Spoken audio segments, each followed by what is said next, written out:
Good evening, ladies and gentlemen of the Champaign County Board. I'm calling this meeting to order and asking that order call the roll. Alex? Here. Ammons? Here. Anderson? Here. Benzel? Here. Berkson? Here. Betts? Here. Carter? Kohler? Esri? Here. Holderfield? Here. James? Here. Jay? Here. Jones? Here. Kurtz? Here. Langenheim? Here. Maxwell? Here. McGinty? Here. Michaels? Here. Moser? Here. Nudo? Here. O'Connor? Here. Petrie? Here. Eisenberry? Here. Richards? Here. Rosales? Here. Schrader? Here. Weibel? We do have a quorum. I would entertain a motion to approve the minutes of the Committee of the Whole of August 9th, 2011. Moved by Mr. Rosales. There's a second by Ms. Pollard. Discussion, additions or corrections? All those in favor signify by saying aye. Aye. Those opposed, the same. Motion carries. Chair would entertain a motion to approve the agenda and any addendum. So moved. Moved by Mr. James, seconded by Mr. Jay.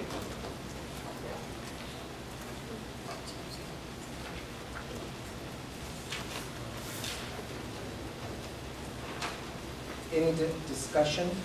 All those in favor signify. Yes. Is number 8 on this number 8 on finance that we have on our desk right now, is this a substitute for what we have in our packet originally? Mostly information that said on your packet would be distributed. There's one page that is a correction of what's in the packet and it's noted. Thank you. Any further discussion? All those in favor signify by saying aye. Aye. Those opposed, the same. Motion carries. We have some public participation this evening. If you are interested in speaking to the board, you do need to fill out one of these slips and get it to me before public participation is over. Janelle Albrecht.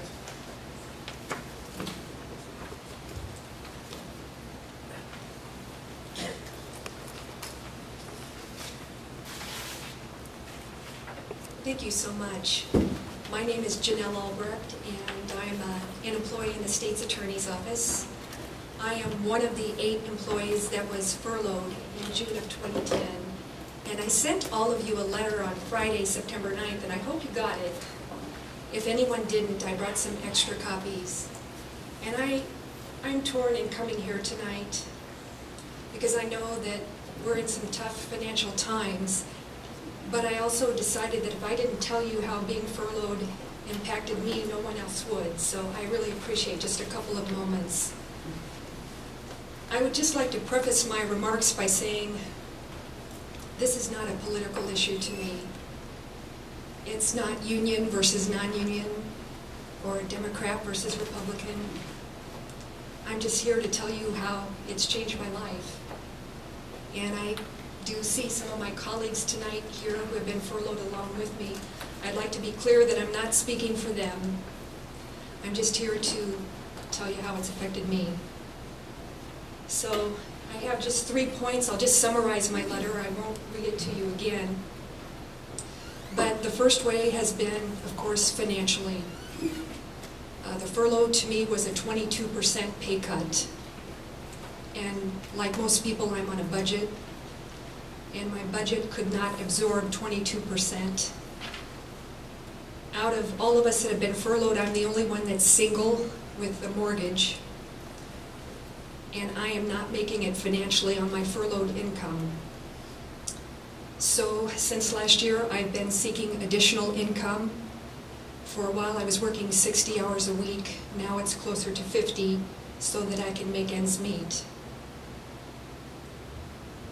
The second way I've been impacted is in my job responsibilities. I love my job, and I have a lot of deadlines in my job. As I mentioned in our letter, I have grant stats and deadlines with subpoenas. And what I chose to do with my furlough is I continue to work 5 days a week from 8 until 3 instead of 8 until 4:30. But when I think about it, losing that 1.5 hours a day and 7.5 hours a week and then 30 hours a month make it challenging for me to keep up with my work. I don't have a backup in my position, so when I'm gone, my work does not get done. And I would love to learn new things in our unit and take on new responsibilities. We have some pleadings in our termination cases called request to admit that I'd love to start drafting. There are so many things I could do, reviewing police reports and different things, but it's next to impossible for me to take on additional tasks when I'm barely keeping up with my workload. And then the third way I've been impacted has been the mental aspect. It's been tough to accept that 8 of us have borne most of the responsibility to keep our office afloat. I know that the decision to furlough me was not your decision. And I've talked to Julia Reitz about it, and I don't blame her. She was given a tough decision to make, and she did what she thought was best for our office, and I don't blame her, and I mean that. At the same time, I'd like to tell you tonight, and I'm just speaking for myself, I would much rather not get a raise or any kind of bonus just to have my full-time job back. I know that you have options, and I'm just here tonight to tell you I love my job, and I respectfully ask that I could be restored back to full-time employment and give 100% to the job I love and just support myself financially. And I thank you very much for just giving me a few moments and considering my letter. That means a lot to me. Thank you. Thank you.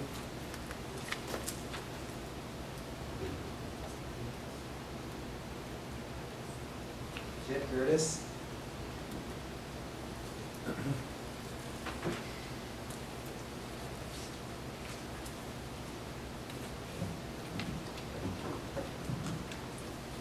Hello, my name is Jed Gertis. I reside in Ogden, Illinois. And this has to do with the Willow Branch Drainage District appointment tonight. And the reason I'm here, I need to educate you on the situation of the Willow Branch in case you're not familiar with it. It's a rather small drainage district. It's over in Ogden Township. It's only about 900 acres. The only reason the drainage district exists is there's one tile that they basically maintain, which is the lifeline for all of us through there. And in previous years, there was 3 landowners that were on the commission. It was Marion Wagner, Louis Carlew, and my grandmother, Ruth Satterfield. And when she passed away in '01, Marion Wagner appointed her tenant, Charlie Steffi, who neither owns land or lives in the district or anything. He's just a tenant, onto the board. Didn't give me an option for it. And this is at least the 4th time I've run for this position. And one of the times that I ran, I was running against Charlie Steffi, which I thought it was in the rules and bylaws that the landowners that actually have an investment in the territory get privilege over people that don't live in the district. And at that time, I brought that to Pius's attention, especially with the conflict of interest of Charlie being Marion's tenant, so basically Marion gets to run the board. And he basically blew me off and appointed Charlie anyway, over top of a landowner in the district. He tries to say that I'm a conflict of interest for this particular Willow Branch Drainage District, but I think that that's much more of a conflict of interest than anything that we've done in the past. The situation arose in 2010, where Illinois Department of Transportation was putting a box culvert under Route 49, and under that lies our 1915 drainage district tile. And I notified the Willow Branch that they were down there, they were working on it. None of them did anything about it. They just let it ride. They didn't care about it because all of their land rights next to the ditch, where the rest of our land depends on this. And so I went down there, worked with the Illinois Department of Transportation, Stark Excavating, and informed them that, hey, there was a tile there and it was going to be in the way. They actually had to move their box culvert over a little bit to just let the water flow through there. And in doing so, they decided that it was all broken down and in very poor shape, so it needed to be replaced. And so Illinois Department of Transportation put up what they needed, which was a concrete culvert. It was 24 inches in diameter, going 100 feet across under Route 49. And so they got all the papers organized. I gave them to Charlie Steffi, one of the board members. They signed off on the project because it is their tile. And the project commenced. Once the project was done, Stark Excavating was asking for the money, and the Willow Branch says, well, we don't have any money to pay them. Would you landowners go ahead and pay them? A few of us. And so me and 2 other landowners ponied up the money. It's a little over $7,200. I have the receipt right here from Stark Excavating. So we ponied up the money, and they said they'd reimburse us later when they had the funds. I said, well, that's fine. That'll work, you know, no problem with that. Well, come November when they had their meeting, they decided that they'd pay $1,500 collectively to all 3 of us and just left us out to hang out to dry for the rest of it. Charlie Steffi wrote this note to George, one of the other landowners. Last month, the Willow Branch had their ULA drainage, paid all of our bills for the year, and when we got through, we only had $2,700 left. We were advised to keep that for emergency, so we decided to give you and Bill Wilson $1,500 of it. Wish you could have paid you more, but couldn't. We'll have to give Jed part of it. Thank you, Charlie Steffi. And when I called them and asked them when the rest was coming, they said, well, they just really didn't think they'd pay any more on it. However, in Marion's field, which is only 80 acres of the 900-acre drainage district, they pay for 100% of the repairs all the time, and they are saving back money to pay for in case of repairs, whereas they're not even paying this bill. And when I brought this to Pius's attention, he says it really wasn't his concern. He says what the drainage districts do is up to them, but being as this is not an elected position, if there's nobody on the board that really cares, you know, nothing's ever going to happen. He said that I'm a conflict of interest because the drainage district owes me money, but I'm only one person on a board of 3. You're not going to get anywhere with that. It just, the people on the board just really don't care, and there's one best friend, Louis Carlu, who I'm running against with Marion and her tenant on the board, and it's leaving the rest of the drainage district to hang out to dry. And we're losing approximately $30,000 to $50,000 a year because the drainage tile is 1915, it's old, it's broken down, and they are not doing anything to sequester funds to replace it eventually. They're just letting it die, and with most of their land closer to the ditch, it's not a big concern to them. And so that is why I think I need to be on the board, to bring a little youth to the board and somebody that actually pays attention and is engaged in working with the departments of transportation and the people when it's necessary. Because if this is just let to ride, the whole drainage district will become abandoned someday because nobody's really taking care of it. That's pretty much all I have. It's just government's by the people and for the people, and here it's being abused by the people, and unless somebody else gets on the board to balance it out, the rest of the landowners are just up creek. So I think, and I am personally the only person that resides in the drainage district. I actually live in it, own land in it, own 160 acres in the drainage district. And not only my farmland depends on it, but my house drainage also depends on that, the tile, you know, around the foundation, all of that. And without that, I'll have a flooding basement and everything else. So I definitely have an interest in this. Thank you very much. Here's the Illinois Department of Transportation. It's a big document with all the specs. Charlie Steffi signed on it that it was a drainage district project. Here's his letter and the bill from Stark Excavating. Thank you very much. Thank you. That is all we have for public participation in terms of people who will reside. Is there anyone else? So none. Communications from members of the board. Mr. Rosales. I have one brief, I would like to have one brief moment of silence because Catherine Hope, which was sitting on this board for many years, has passed this last weekend. And I want to pay a little homage to her as well, since she served on this board. At least a minute of silence. I think that is a correct way to put it.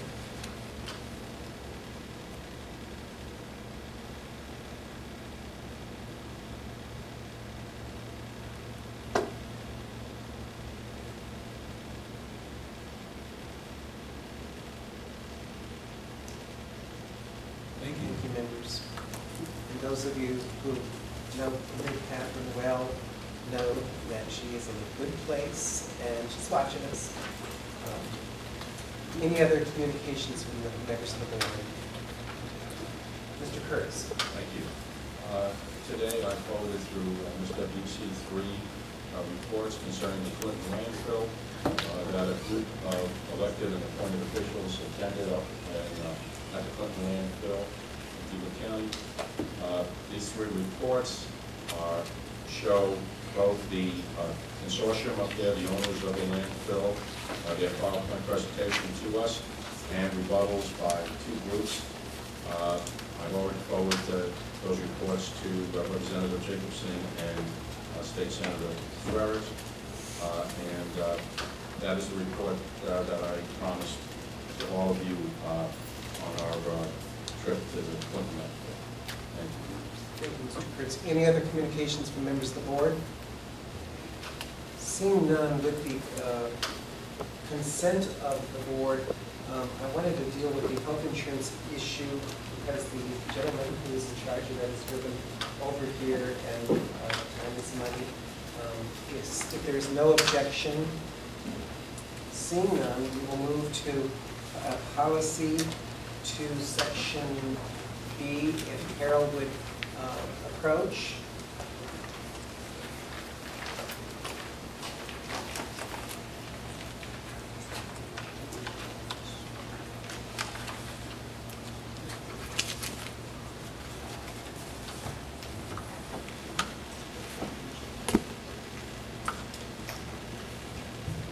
Thank you.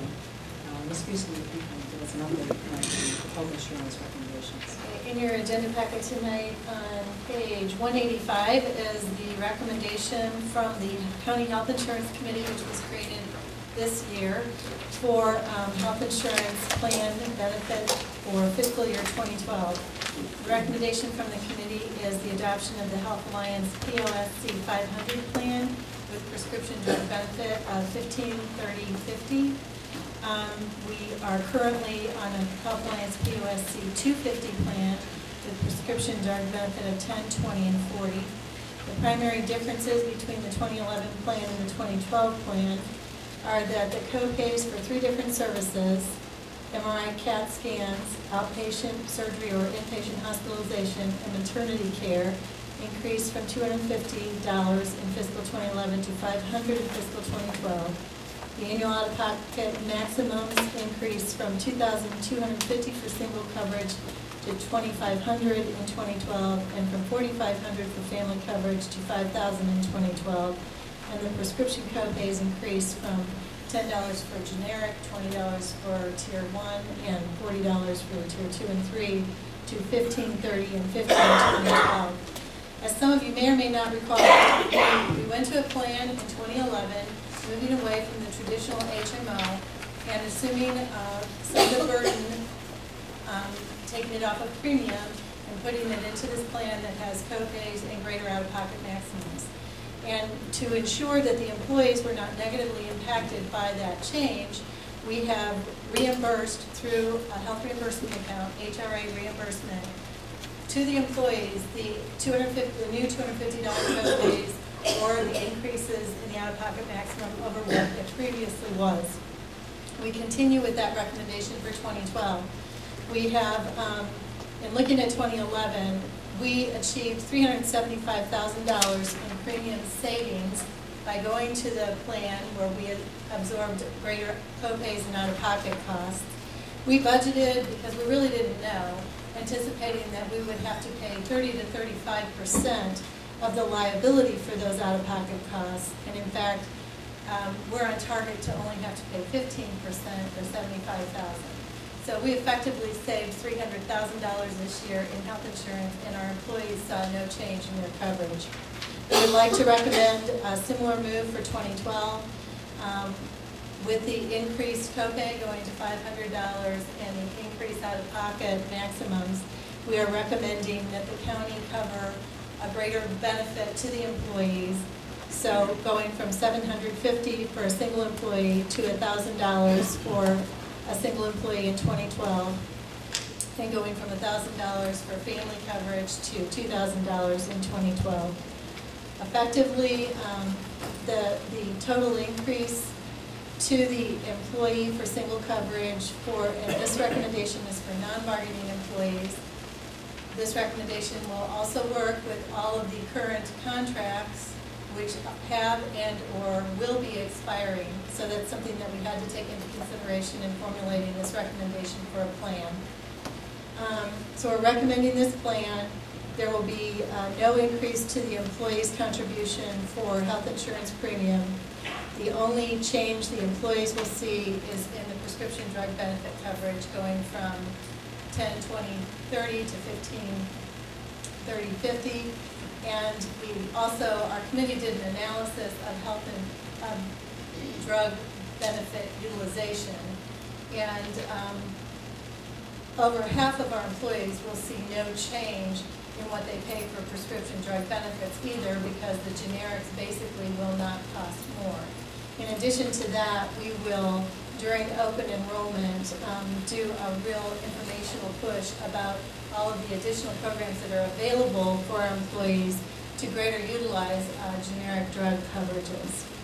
So with that, the recommendation from the Health Insurance Committee to you is to approve the offering of the Health Alliance POSC 500 plan with prescription drug benefit of $15.30.50 and with HRA reimbursement to employees with single coverage at an annual maximum of $1,000 and for family coverage up to $2,000.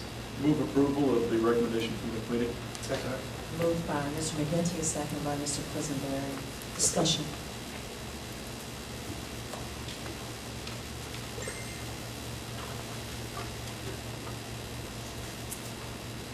Seeing no discussion? All in favor? Aye. Any opposition? Motion carries. The second item, if I may, while we still have our insurance specialist here, is a recommendation for the voluntary employee insurance benefits for 2012, which is for the flexible spending accounts, additional life insurance purchased by the employee, life insurance paid for by the county, and dental. And that recommendation is substantially the same as this year, and we would ask for your approval. Is there a motion to accept? So moved. Mr. Quisenberry, seconded by Mr. Richards. Any discussion on this item? Seeing none, all in favor? Aye. Any opposition? The motion carries. Thank you. Thank you.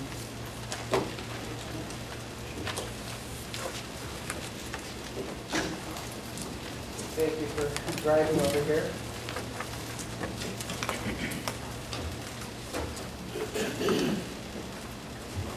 The next matter for the board this evening is Justice and Social Services, Mr. Richards.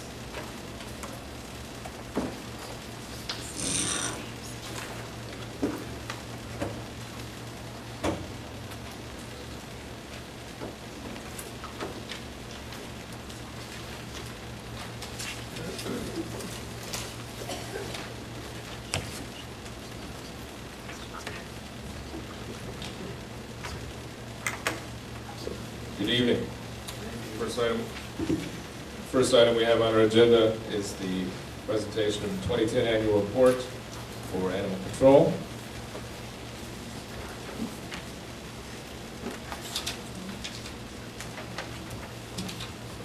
Good evening.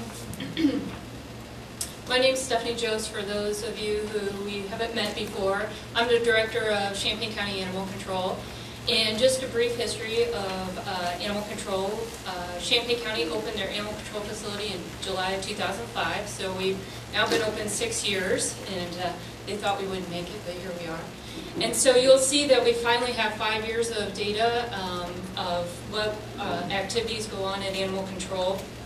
I won't take up a lot of your time because not a lot has changed since 2006 in the numbers of animals that we handle, the number of animals that we license. On page 1, you'll see a graph or a table of the number of animals that we do register. We register about 12,000 dogs each year and approximately 5,000 cats. We do a 1-year and a 3-year registration for both animals, and there is a differential between spayed and neutered animals and unspayed and unneutered animals, which is mandated by state law. So the Animal Control Department is funded primarily by the registration of the animals here in Champaign County. That's where our main revenue comes from. On page 2, you'll see the table of the number of animals impounded in our facility, and it's remained pretty steady. In 2009, we did see an increase because we took on the contract with this Village of Rantoul to accept their animals. So we did see a slight increase that year, but we kind of leveled off on dogs.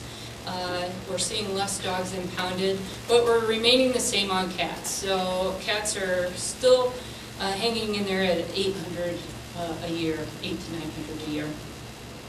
And then we see 17 other animals we classify as other, which that comes, those could be chickens, goats, tortoises, hamsters, rabbits, lots of various little critters fall in there. The majority of the animals that we see at animal control are brought in by the animal control officers. We have 3 full-time animal control officers that work 7 days a week to provide service for 21 villages, the unincorporated area of the county, and the city of Champaign. The Village of Rantoul and the city of Urbana have their own animal control officers. They impound their animals in our facility, but they use their own officers to do that. In 2010, we impounded 884 cats. Only 49 of those were returned to their owner.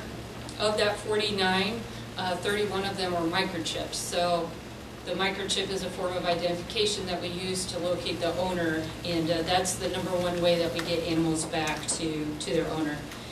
And we unfortunately had to euthanize nearly half the cats that came into the facility last year.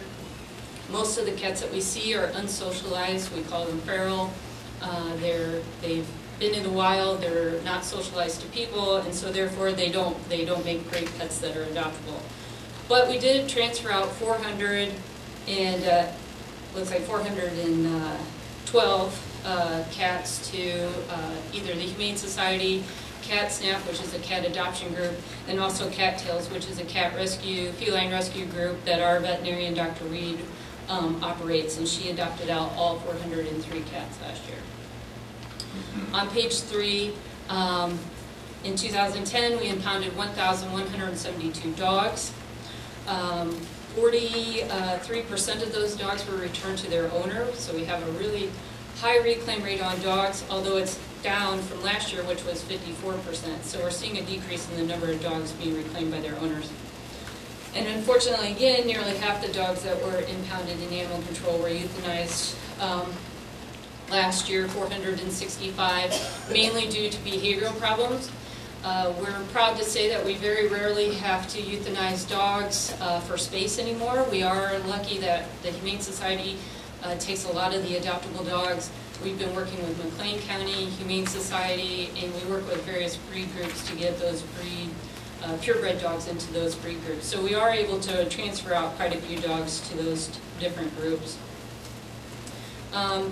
Also, there's a table of the breakdown of the number of impounds by village and city. As you can see, the city of Champaign is our major contributor to the animals impounded into the animal control facility, followed by the unincorporated area of the county. And then it breaks down from there, all the different little villages. On page 4, there's a breakdown of the impounds per cat. Again, the city of Champaign and the unincorporated area of the county are our 2 main customers there, where we get most of our cats, and then it breaks down from there. Some villages don't have ordinances prohibiting cats from running at large, so we don't impound from those villages. The second slide is the number of animals euthanized. 52% of the animals euthanized were dogs, 47% were cats. Only 1% of the euthanasias were those other animals, and most of those were roosters that came from Urbana, and it's hard to find a rooster at home, so unfortunately. On page 5 is a report of where the animals were transferred to. They were returned to owner, how many went to the Humane Society, how many went to Cat Snap, Cattails, how many were adopted for animal control services, and that was 5.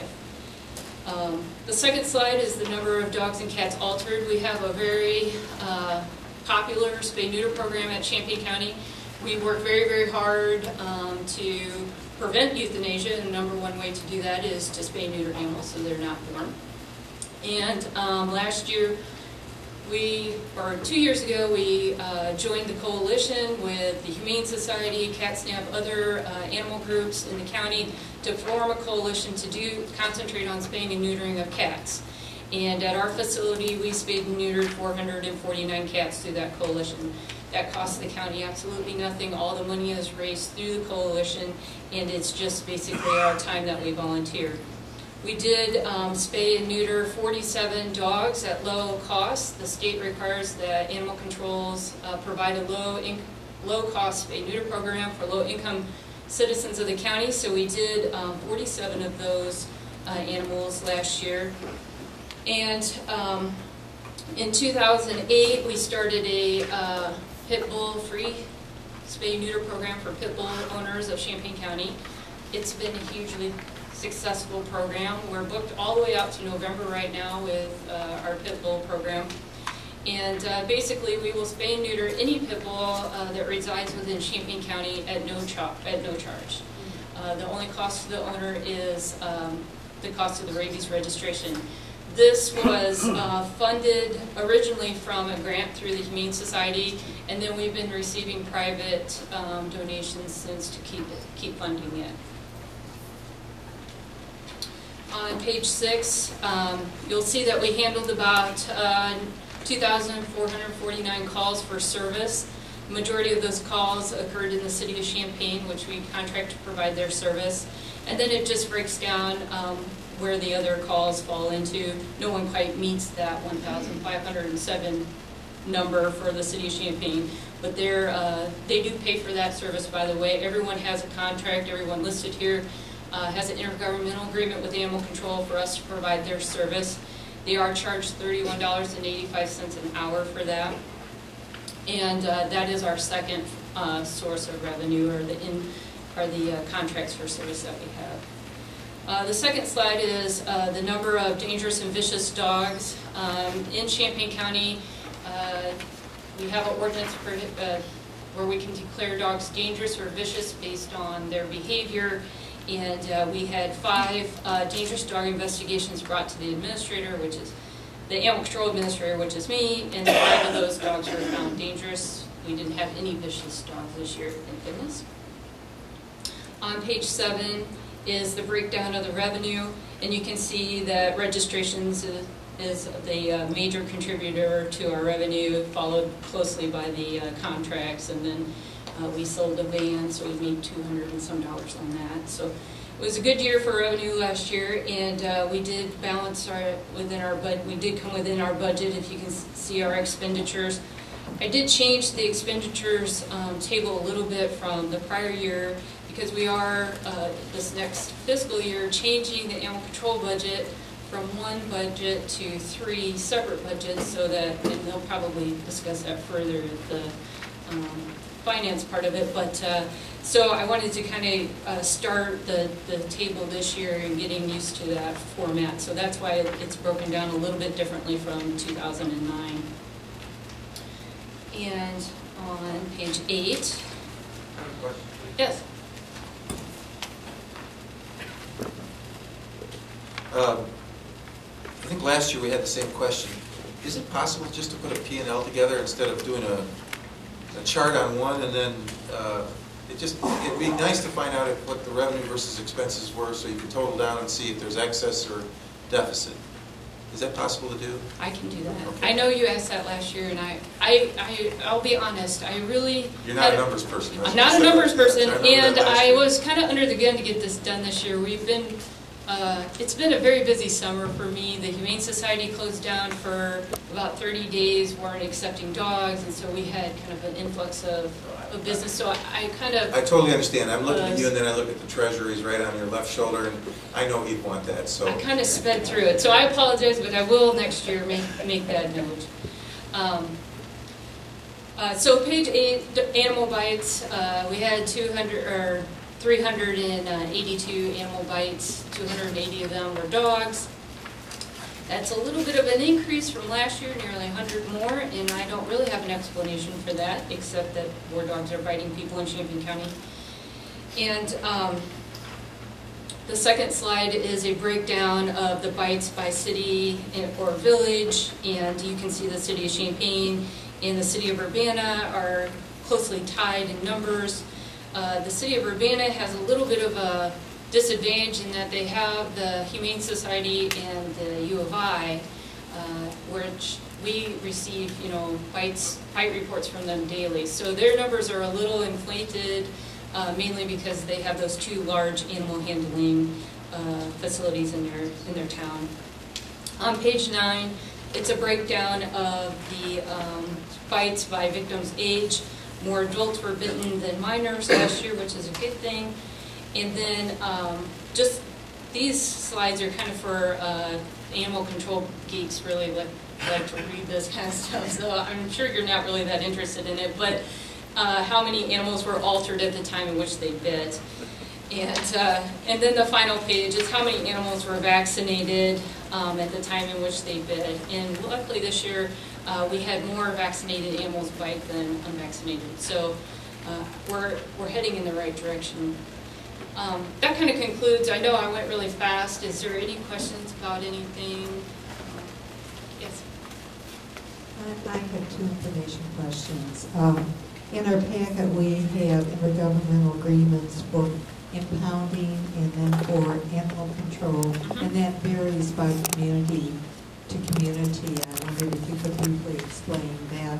And then the second, maybe I wasn't listening well, but you mentioned the cost is $31 and some cents. Is that different than what I'm reading here? It is. It says $39.76, and I wondered if that was the same across all the communities, no matter size. It is. There's a difference for the city of Champaign. They pay one lump sum to us based on an agreement that we made in 2005 when we took over their service. All the other villages, incorporated villages that we contract to provide service for, currently pay $31.85. What you'll be voting on tonight is to enter into new intergovernmental agreements with those villages, increasing the fee from $31.85 to $39.76. The increase is due to some increase in cost for animal control concerning using METCAD as our dispatch service. So every time METCAD dispatches animal control for service, it costs us $7.76. So that's where the increase came for the new intergovernmental agreements.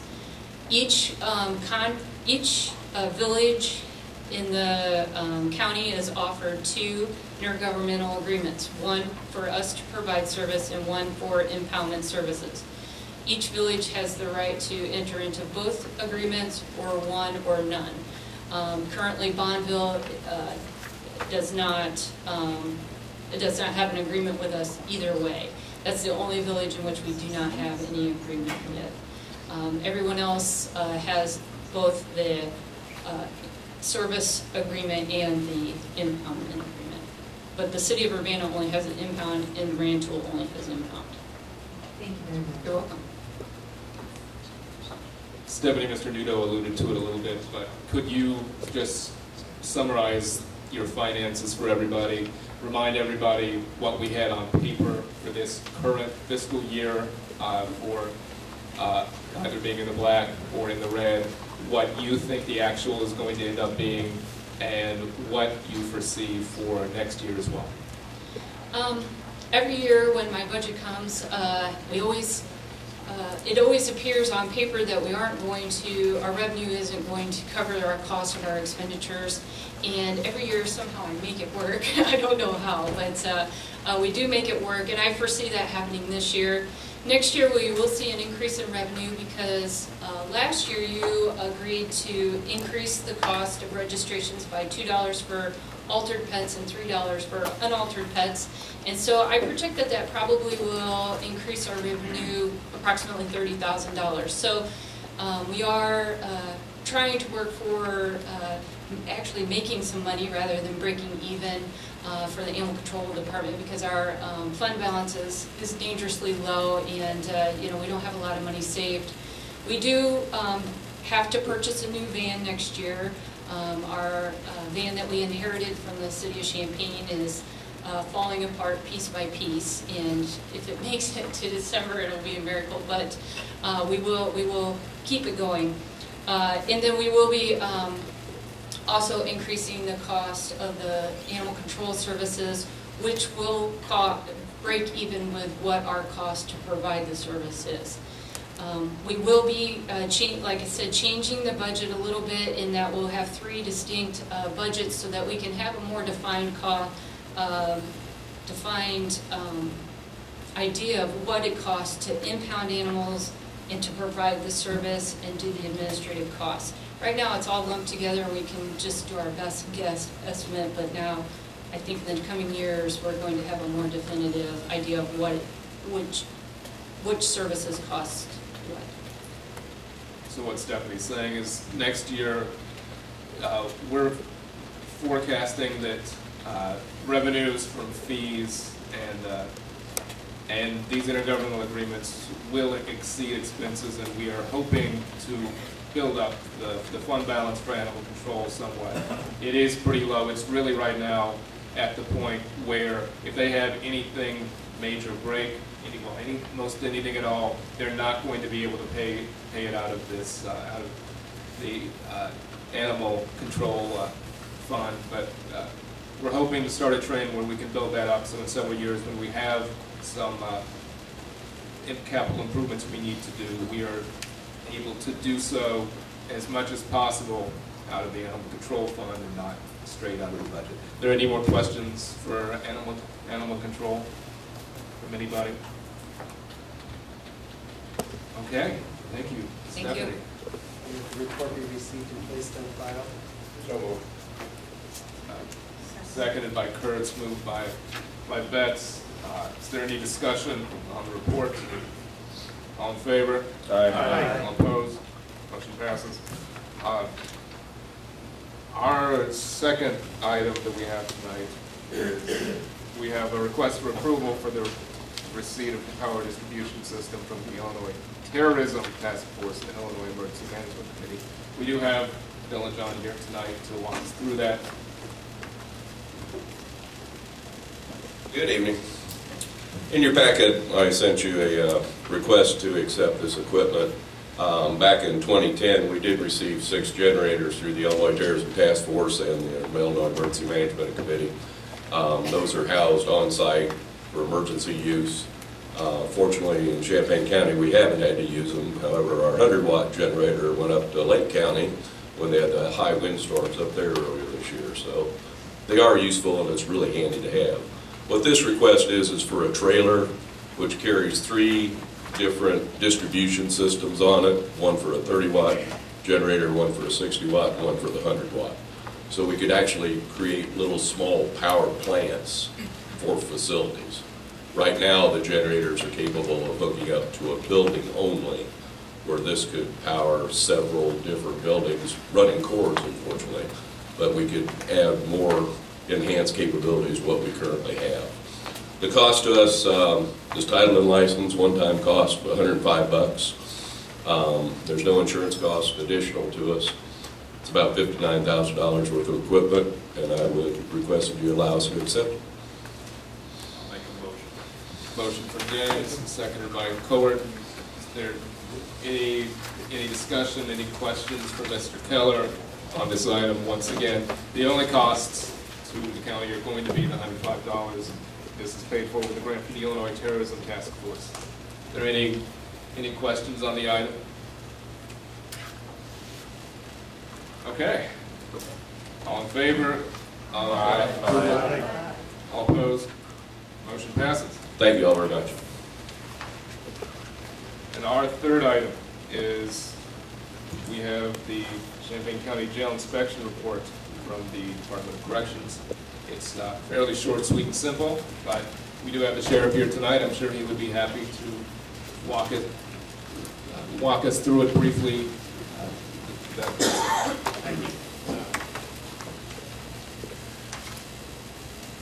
I will be real brief. I didn't even realize that was on there. You've probably seen them before. The DOC sends inspectors to all the local county jails on a semi-regular basis. We've never had any significant problems. little bit of it deals with facility, a lot of it deals with how we operate in certain standards. It governs everything from, for example, the temperature of water to how you do your prisoner classification to how often you change out laundry. So, again, since I've been here, I don't believe we've ever had any significant deficiency or problem that the DOC's ever mentioned. Motion to accept and place on file. So moved. Moved by Alex, seconded by Michaels. Are there any other questions or comments? Bets? If the sheriff could, put you back in the hot seat, Okay. briefly explain to the board the difference between the NIC report and this report. Because I think there's a lot of people who are wondering, how can that be? Okay. That could be a long night if I explain all the differences. Well, Illinois has certain minimum jail standards that's set forth in statute that all the county jails are supposed to comply with. They are minimum jail standards, so we have to meet it, Cook County has to meet it. The county using the old sheriff's house with 3 jail cells has to meet it if they're going to continue housing prisoners in it. It's a fairly basic type guideline. NIC comes in, that's the people that did the report, the very detailed report 2 months ago or whenever that was. They hold it to a higher standard. They're looking at American Correctional Association standards, and it's a totally different magnifying glass, if you will, that they're looking at. They're going into much more detail in terms of facilities. As you may remember, they also cover things like operation and programs, but it's 2 different standards. I'm not sure how to explain it in that insult. I'll just say the state standards, I think, are fairly minimal. the state, we do it all the time. Well, they may send us money if we talk nice about it. It's just a very minimal standard, and it has to be, because Cook County with 12,000 folks in old buildings have to meet that same standard. As I said, so do the little counties. Whereas NIC is a bit of a higher standard and certainly a much more rigorous inspection. Illinois jail inspector, he's a great guy and he knows what he's doing, but I mean, he's got lots of jails to do and he's one guy, and he comes in and takes a day-long or 2-day-long look, and NIC sends in several people and they actually study the stuff ahead of time. Mr. Adams. So to summarize that, is it safe to say that the... Microphone. Thank you. Is it safe to say that the Department of Corrections report was more along the lines of evaluating the jail against best practices, and this is more evaluating the jail against minimum standards? That's a good way to explain the difference, yeah. Thank you. Ms. Petrie. Information question, why the 2 groups? Illinois jail inspections and standards are required by state law. It's not like I could say to DOC, no, I don't want this inspection. It's mandatory. NIC is something that we invited in, and it's a nationwide standard, and as you said, it's a good way, it's the best practices. Or at least better practices, let's put it that way. Ms. Evans. I just want to ask if this is the summary of the report that was done 2 months ago, or is this a separate? Is this a separate report from the visit 2 months ago? Yeah, you're looking at, it's DOC, right, Department of Corrections? And this is the totality of the report? I don't know what you have in your I packet. just have a sheet, 1 sheet. No, he has a checklist he goes through, and I would guess it's 12 to 20 pages of different things that they're looking for, but it's basically a checklist, do we meet or not, or that type of thing. Are there any other questions? Ms. Brooks. How much is the per day cost to house a prisoner? It depends upon how you count it, and I don't mean to be at all evasive. Years ago, if you look at direct cost, I would have told you it's, and I think I used this with the boards. Rachel Ray did $40 a day. She had that show on where you travel at $40 a day. If you looked at our direct cost years ago, it's $40 a day, but we have other costs that are indirect, everything from salaries to like the power bill, which actually administrative services pay. It doesn't come out of my budget. The superintendent has done some projections when you look at all that stuff, and depending on how many prisoners you want to use for a given day, it can range between $70 to as much as $100 a day, again, depending on how you structure your equation. I hope that answers it. And the other thing, none of that includes the building cost, but it does, I think when he did it, he did ask Alan for maintenance cost and for utilities and things that don't come out of my direct budget. Thank you. Sorry. Mr. Betts. The educational opportunities of the facilities, and the state didn't address that issue in terms of gender? No, I don't believe the state does address that. I mean, they look at our programs, or lack of programs. Oh, and I guess the other thing I should tell you, because we've talked about this, NIC is going to be issuing a correction to that earlier report. Superintendent Morris talked to them and showed them what they had missed, so I think there is going to be a correction, as you suggested, about the programs and those types of things. Are there any other questions on this item?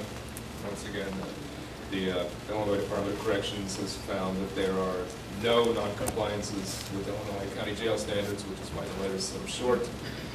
Any other questions or comments? All in favor of receiving this and placing it on file? Aye. All opposed? Motion passes. We have our monthly reports, except individual or omnibus motions. I'll make an omnibus motion from James to accept them all, place them on file. Is there a second? Second from Kurtz. Are there any questions? You'll know many of the department heads are here tonight if you have any questions on the monthly reports. Okay, all in favor? Aye. All opposed? Motion to place the reports on file passes. Is there any other business under Justice and Social Services? Chair has no report tonight, and let's see. We have no items. Okay, EMA will go on consent. No other items for the general agenda. Okay, thank you. Mr. McGinty.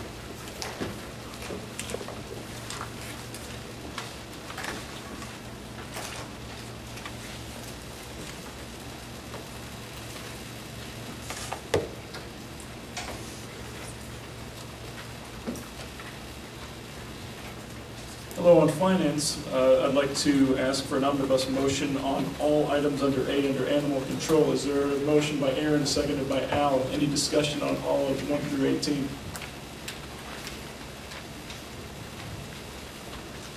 Seeing none, all those in favor say aye. Aye. Any opposed? Motion carries. Next up, under the sheriff, a request for approval of inmate food services agreement with Aramark. Is there a motion for approval? So moved. By Stan. Is there a second? By Geraldo. Is there discussion? Patsy. Is the sheriff still here? He is. Thank you. Yes, ma'am. Well, my concerns are the terms of the contract. Potentially, this contract can go through 2016, which negates any opportunities for putting out bids. Could you help us understand why you consider that the best approach? Yes. It's fixed for 1 year, and then it's a 2-year agreement after that. So let's talk about the first 3 years. If myself and Aramark cannot agree on the price of the second year, then we're locked into whatever the consumer price index is for food, up or down. And the same thing then with the third year in this. There is, besides the process of the bidding, well, in this case we're dealing with the same food vendor, but if you start switching vendors, you're bringing in all new people. It becomes quite a task if we were going to switch every year, both in terms of bidding, then bringing in the people. In terms of the fourth and fifth year, that's totally optional. We may very well look at going out and getting new bids, or we may not. Aramark, these bids are very close, which is what we found. There's two big vendors, if you will, in the state of Illinois. Aramark and Canteen are the big ones. Aramark beat them out this time, as they did in previous years. That's my logic behind that. The other thing, it's not, I don't mean to take this out of order, but this is so directly related, I feel like I have to talk about it. On your addendum is also a commissary agreement. I had these bids separate because I thought that was the better way to do it. On the commissary, we got about 5 different bids. Aramark was, believe it or not, the best bidder on the commissary contract all by itself. But then they offered a kicker if we wanted to. They'd give us a bonus on the commissary, if you will, if we entered into the food service, and that bonus will continue for every year the food service stays in place. So they were bid separately, and the contracts are separate, but there is a bit of a tie-in, and only Aramark offered that. Go ahead. Then I assume that you would use the same thinking on the 34th year with the commissary that you just explained. The contracts are worded almost the same in terms of terms. Carol, then Alan. I'm glad that you explained that, because I thought they were 2 separate, I thought they were the same contract, but written twice. So that clears that one. But the other one was the commissary has a commission. What is the inmate trust fund? The inmate trust fund, it's literally a fund of money that is separate from all of the other monies. It's set by statute. It has to be used for the inmate welfare. For example, if you read that contract, we talk about indigent kits. If I go into the jail and I have literally no money, well, I need a toothbrush, I want to be able to brush my hair, things like that. Well, the commissary, we call it the commissary fund, but it's the inmate trust fund pays for that. Believe it or not, we're at a point where we cannot get inmate trustees to work unless they get some pay. It used to be in the old days, just for the chance to be in the kitchen and get out of your cell, you would do that. It doesn't work that way anymore. We found that the only way we can get inmate trustees, it's not much, but we give them $1 a day. They get it, the trustees get a pizza party. The inmates, there's a Christmas thing where we give them a bonus bag of goodies and stuff like that. Well, all that stuff comes out of the inmate trust fund. Again, we call it the commissary fund. It is not county money, it's not the sheriff's money. Alan? Thank you, Mr. Chair. I called Dan and left him a message today.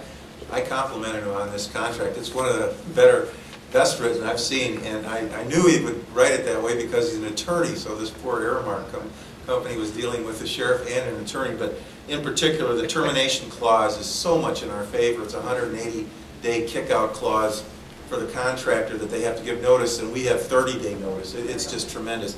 On top of that, if something happens during the termination and we have to purchase substitute items and services elsewhere, the contractor pays for the losses. So I called and left him a message because I think it's phenomenal. The emergency plan, which I think is great because we do have to have that kind of a situation when it comes up. He's covered that. Hold harmless clause. It was great. I'm a frustrated attorney, so I really enjoyed it. Nice job. Oh, thank you. I'll give you that $1 later. Actually, and I guess, Patsy, this goes to what you said. Yeah, it is a long contract if it works for us, but whenever I do contracts, I try to give us a pretty easy escape clause if we decide this just isn't working. You're not in breach, but I'm not happy with it. We could, so. Anything else on this issue? Thank you all. Thank you, Alan. Thanks, Sheriff. All in favor say aye. Aye. Any opposed? Motion carries. Also related to that, B2 from the addendum, the approval of inmate commissary services agreement. Is there a motion for approval by Al? Is there a second? By Lorraine. Discussion. Seeing none, all in favor say aye. Aye. Any opposed? Motion carries. Item C is from the RPC. Request approval of the Head Start AFSCME contract for 2011 through 14. Is there a motion for approval? By Stephanie, seconded by Chris. Discussion. Chris. I'd just like to say, as the representative on the Labor Committee who's been responsible for negotiating with this unit, we spent about 6 months negotiating this contract. I think there was an admirable amount of good faith on both sides of the table. As many of the county board members are probably aware, Head Start is essentially a program that's entirely funded by the federal government and to a lesser extent by the state through various programs. So the county has very little flexibility in terms of how we can compensate the people who run this program and do a relatively thankless job for a relatively small amount of money. So we certainly appreciate their efforts, and I would certainly encourage the approval of this contract tonight. Great, thank you very much. Anything else on this issue? All in favor say aye. Aye. Any opposed? Motion carries. Now on to amendments and transfers. D1 is an amendment 110041 for $16,990 out of court services to replace funds used to purchase a used vehicle to replace juvenile detention center transport van. Is there a motion for approval by Lorraine? Second. Seconded by John. Discussion? Seeing none, all those in favor say aye. Aye. Any opposed?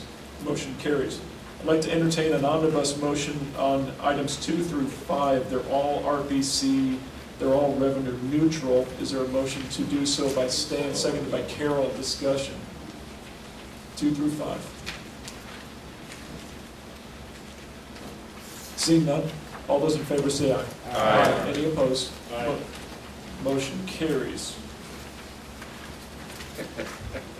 Item 6 is an amendment 110046, increased appropriation of $39,570, increased revenue of $23,612. This additional revenue collected from statutory fees above the projected revenue from the coroner's office. Is there a motion for approval?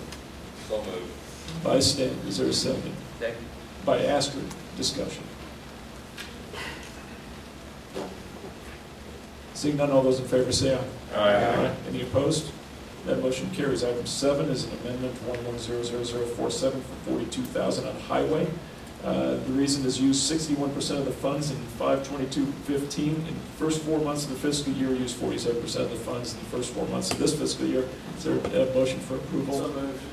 I didn't hear by Ralph. Is there a second by Aaron? Discussion. Steve O'Connor. Thanks. Just a statement, please, not a question, really. I presume this is due to excess or abnormal snow removal, but the maintenance cost for the first 3 years have consumed, or the first 3 months have consumed practically all the money, it looks like. And it would be better in the future if they just lengthened the sentence just a little bit, instead of saying, we've spent the money, comma, because, and give us a little 5-word because on the end. Make the sentences a little longer, I'd feel better. Okay, some nods on that. Thank you. Good feedback. Any further discussion? All in favor say aye. Aye. Any opposed? Motion carries. Item 8 out of self-funded. Amendment 110040 for $15,573 to receive insurance reimbursement for removal and repair of the courthouse spire. Is there a motion for approval by Carol, seconded by John? Discussion. Chris? Do we know what percentage of the total project cost the reimbursement's covering? This is 100% of what we know to date. That's what I wanted to hear. Thank you. Alan? I was just going to comment, the minutes reflect a $20,000 cost. And then this shows 15, so I had the same question. Chris did it. What is not yet addressed is putting it back up. Right. Other questions? All in favor say aye. Aye. Any opposed? That motion carries. Item 9, an amendment 110049, Mental Health Board for $79,000 revenue neutral to allow for use of carryover funds in accordance with the plan approved by Illinois Department of Human Services. Is there a motion for approval by Lorraine, seconded by Jan? Discussion. All in favor say aye. Aye. Any opposed? Motion carries. On to the County Administrator report. Deb, please. First item is the General Corporate Fund Fiscal 2011 Budget Report, which is with the green attachments that were at your desk this evening. The budget, the revenue and budget projection report is remaining fairly stable where it has been for the past several months. We are seeing better than budgeted sales tax revenues. Year to date, the 1 cent is up 6.5%.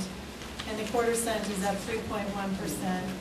At the same time, we're seeing no inheritance tax this year, and I'm told that that will resume in the fourth quarter of this year, so we are budgeting it for next year. We're seeing declines in general government, which are basically the fees revenues from the criminal justice system and the fines.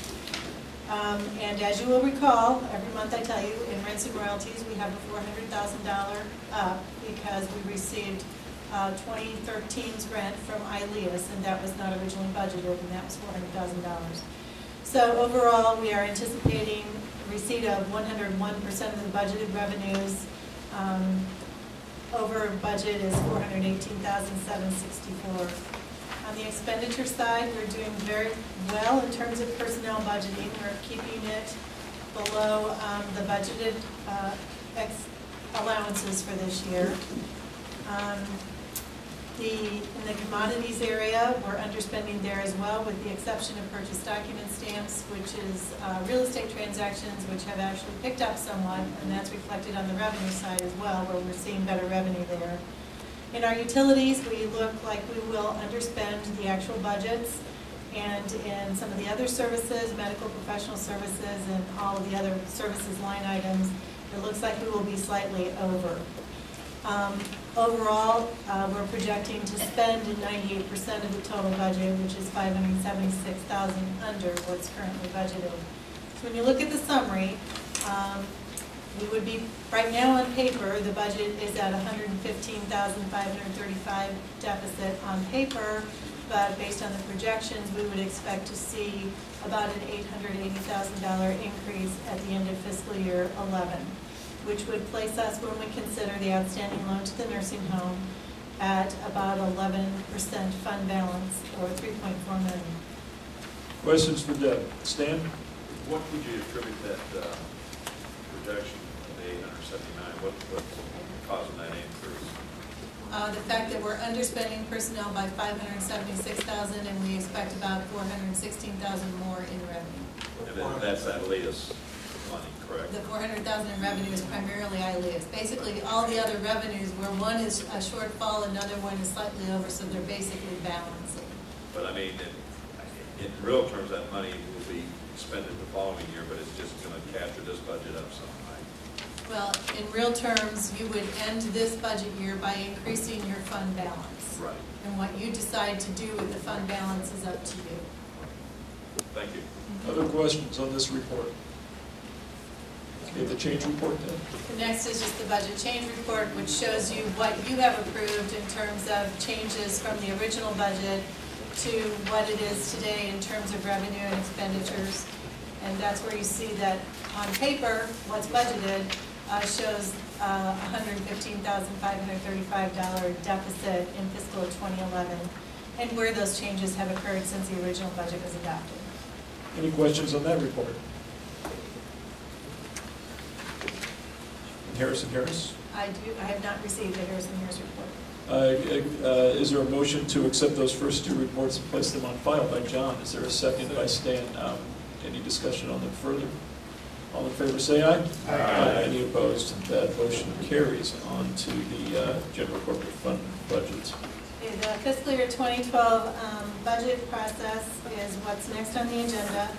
And just as a little bit of an overview before we start, for the last 3 years, fiscal year 9, 10, and 11, your general corporate fund departments have been cutting their budgets, and no one has come to you saying that I need this to operate.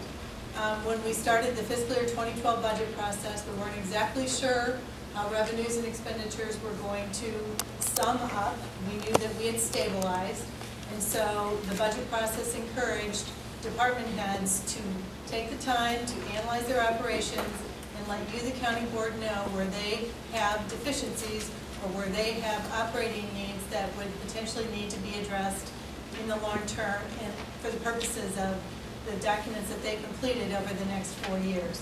So what you have before you are those requests from 10 of the departments, and they are here to present these to you, so I guess we would just like to allow each of them to come up and present their request.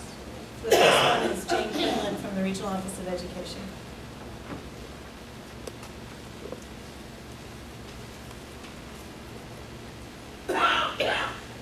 Good evening. I'm Jane Quinlan, Regional Superintendent of Schools, and I appreciate this opportunity to present my request for funding for our truancy program. The request begins on page 106 of your packet, and I'd like to start with a brief story about an elementary student who 2 years ago missed more than 40% or 72 out of the 180-day school year. The school that he attended, as well as the district, tried several interventions to improve his attendance without success, and he was referred to the regional office truancy program. One of the parts that we're able to offer is called a truancy review board, and this student and his family were invited to that truancy review board, which consists of personnel from the social service agencies within the county, to try to get at the underlying causes for the truancy issue. They were able to provide some wraparound services for this family, but the results were not what we had hoped for. The regional office filed a petition with the state's attorney and went to the court system to try to improve attendance for this student. As a result of the efforts of all of these individuals, last year this student missed 2 days of school and had a very successful year academically. This is just one example of the 124 students and families who received services last year through our truancy program. The school code in Illinois requires that regional superintendents appoint truant officers and that the person receives compensation from the county. In the past, the Champaign Ford office has been able to provide that service by using the assistant regional superintendent as the truant officer and a state truant's alternative and optional ed grant that we received from the state board to pay for an individual who did the day-to-day work with students and families. This year, for the 2011-2012 school year, we did not receive state funding for that grant, and the assistant regional superintendent actually has left the position to take a position in the school district, and I'm unable to fill that position until our salary situation is resolved. And so I've come to the county board to request 0.75 FTE funding for that truant worker's position. We have an individual who has worked in the position for a number of years, has very good connections within the community, the social service agencies, and with the juvenile justice system. I've been able to find funding for 25% of that position and am respectfully requesting the county to fund this as a bridge until next year, when I believe in my conversations with the state board that we would be able to receive funding again. I'd be happy to answer any questions that you might have. Okay, before we start with questions, we're going to have 10 presentations.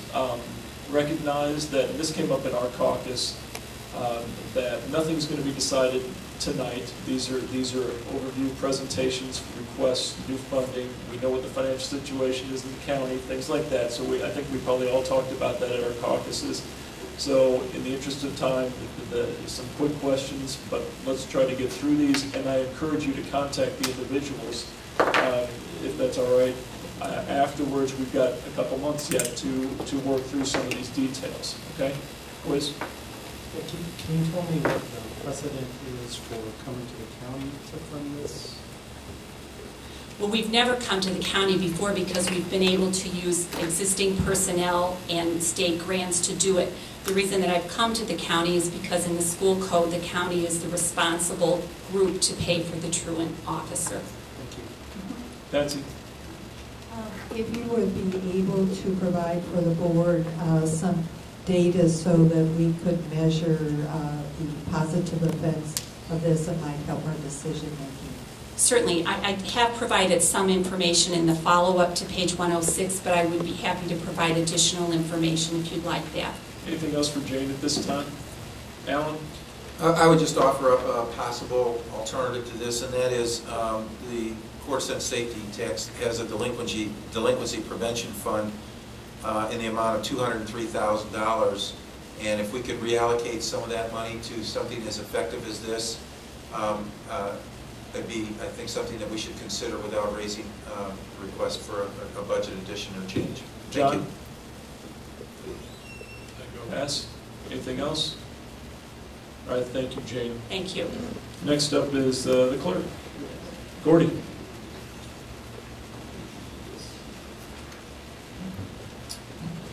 Good evening. Thank you for your time. The funding request that we're making at the county clerk's office is to make permanent a programmer analyst position in our office. This position has been a temporary position in our office since roughly April of 2008. We've had the capabilities in our office. We've funded the position through a combination of general corporate fund, automation fund, and grant funds. The person who has been in the position has been there since April 2008. They do a fantastic job. As many of you know, my predecessor handled a lot of the programming responsibilities of the office himself. And when he walked out the door, a lot of the capabilities to manipulate some of the systems that we had in our office could have left with him. This person has picked up the slack and done a fantastic job. In the best interests of the office, however, I'm not sure it's wise to leave those capabilities that are so critical to everything we do in the office in terms of our voter database, our birth, marriage, death, civil union records. All of those capabilities are wrapped up into databases that we've built on our own in our office. And we very much need the capability to maintain and update those systems. This position would give us the capability to do that. We can continue to use grant funds as they are available to fund the position. I anticipate next year somewhere between $10,000 and $25,000 worth of grant funds available next year. But because they're grant funds, we can't necessarily rely on them. So for the stability of the office, for the interests of the office, the most responsible thing to do, in my opinion, is to make this a permanent position. Questions for Gordy? Quiz. Gordy, would you consider having this position be added to the IT staff rather than the clerk's office?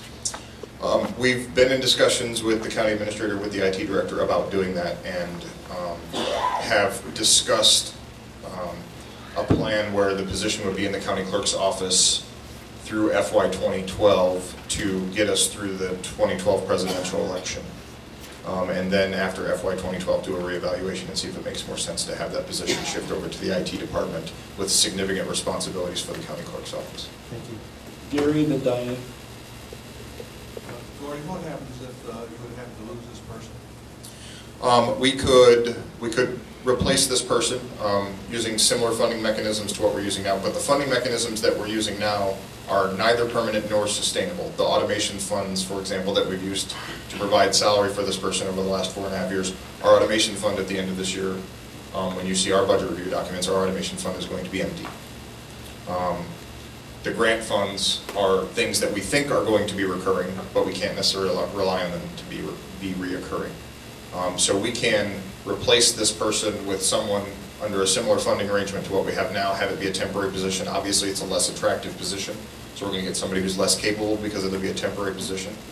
The other alternative would be a contract with a third-party vendor, for example, Election Systems and Software, who provides our M100 tabulators and our voter assistance terminals, the equipment we use to run the elections.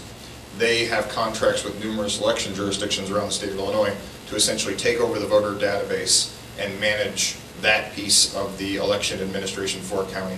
For a county our size, a contract like that will run in the neighborhood of $150,000. And that will be only for the election piece of what this job does. That doesn't touch anything that they do with our vital record systems, with our civil unions, marriages, births, deaths, any of those programs. Diane?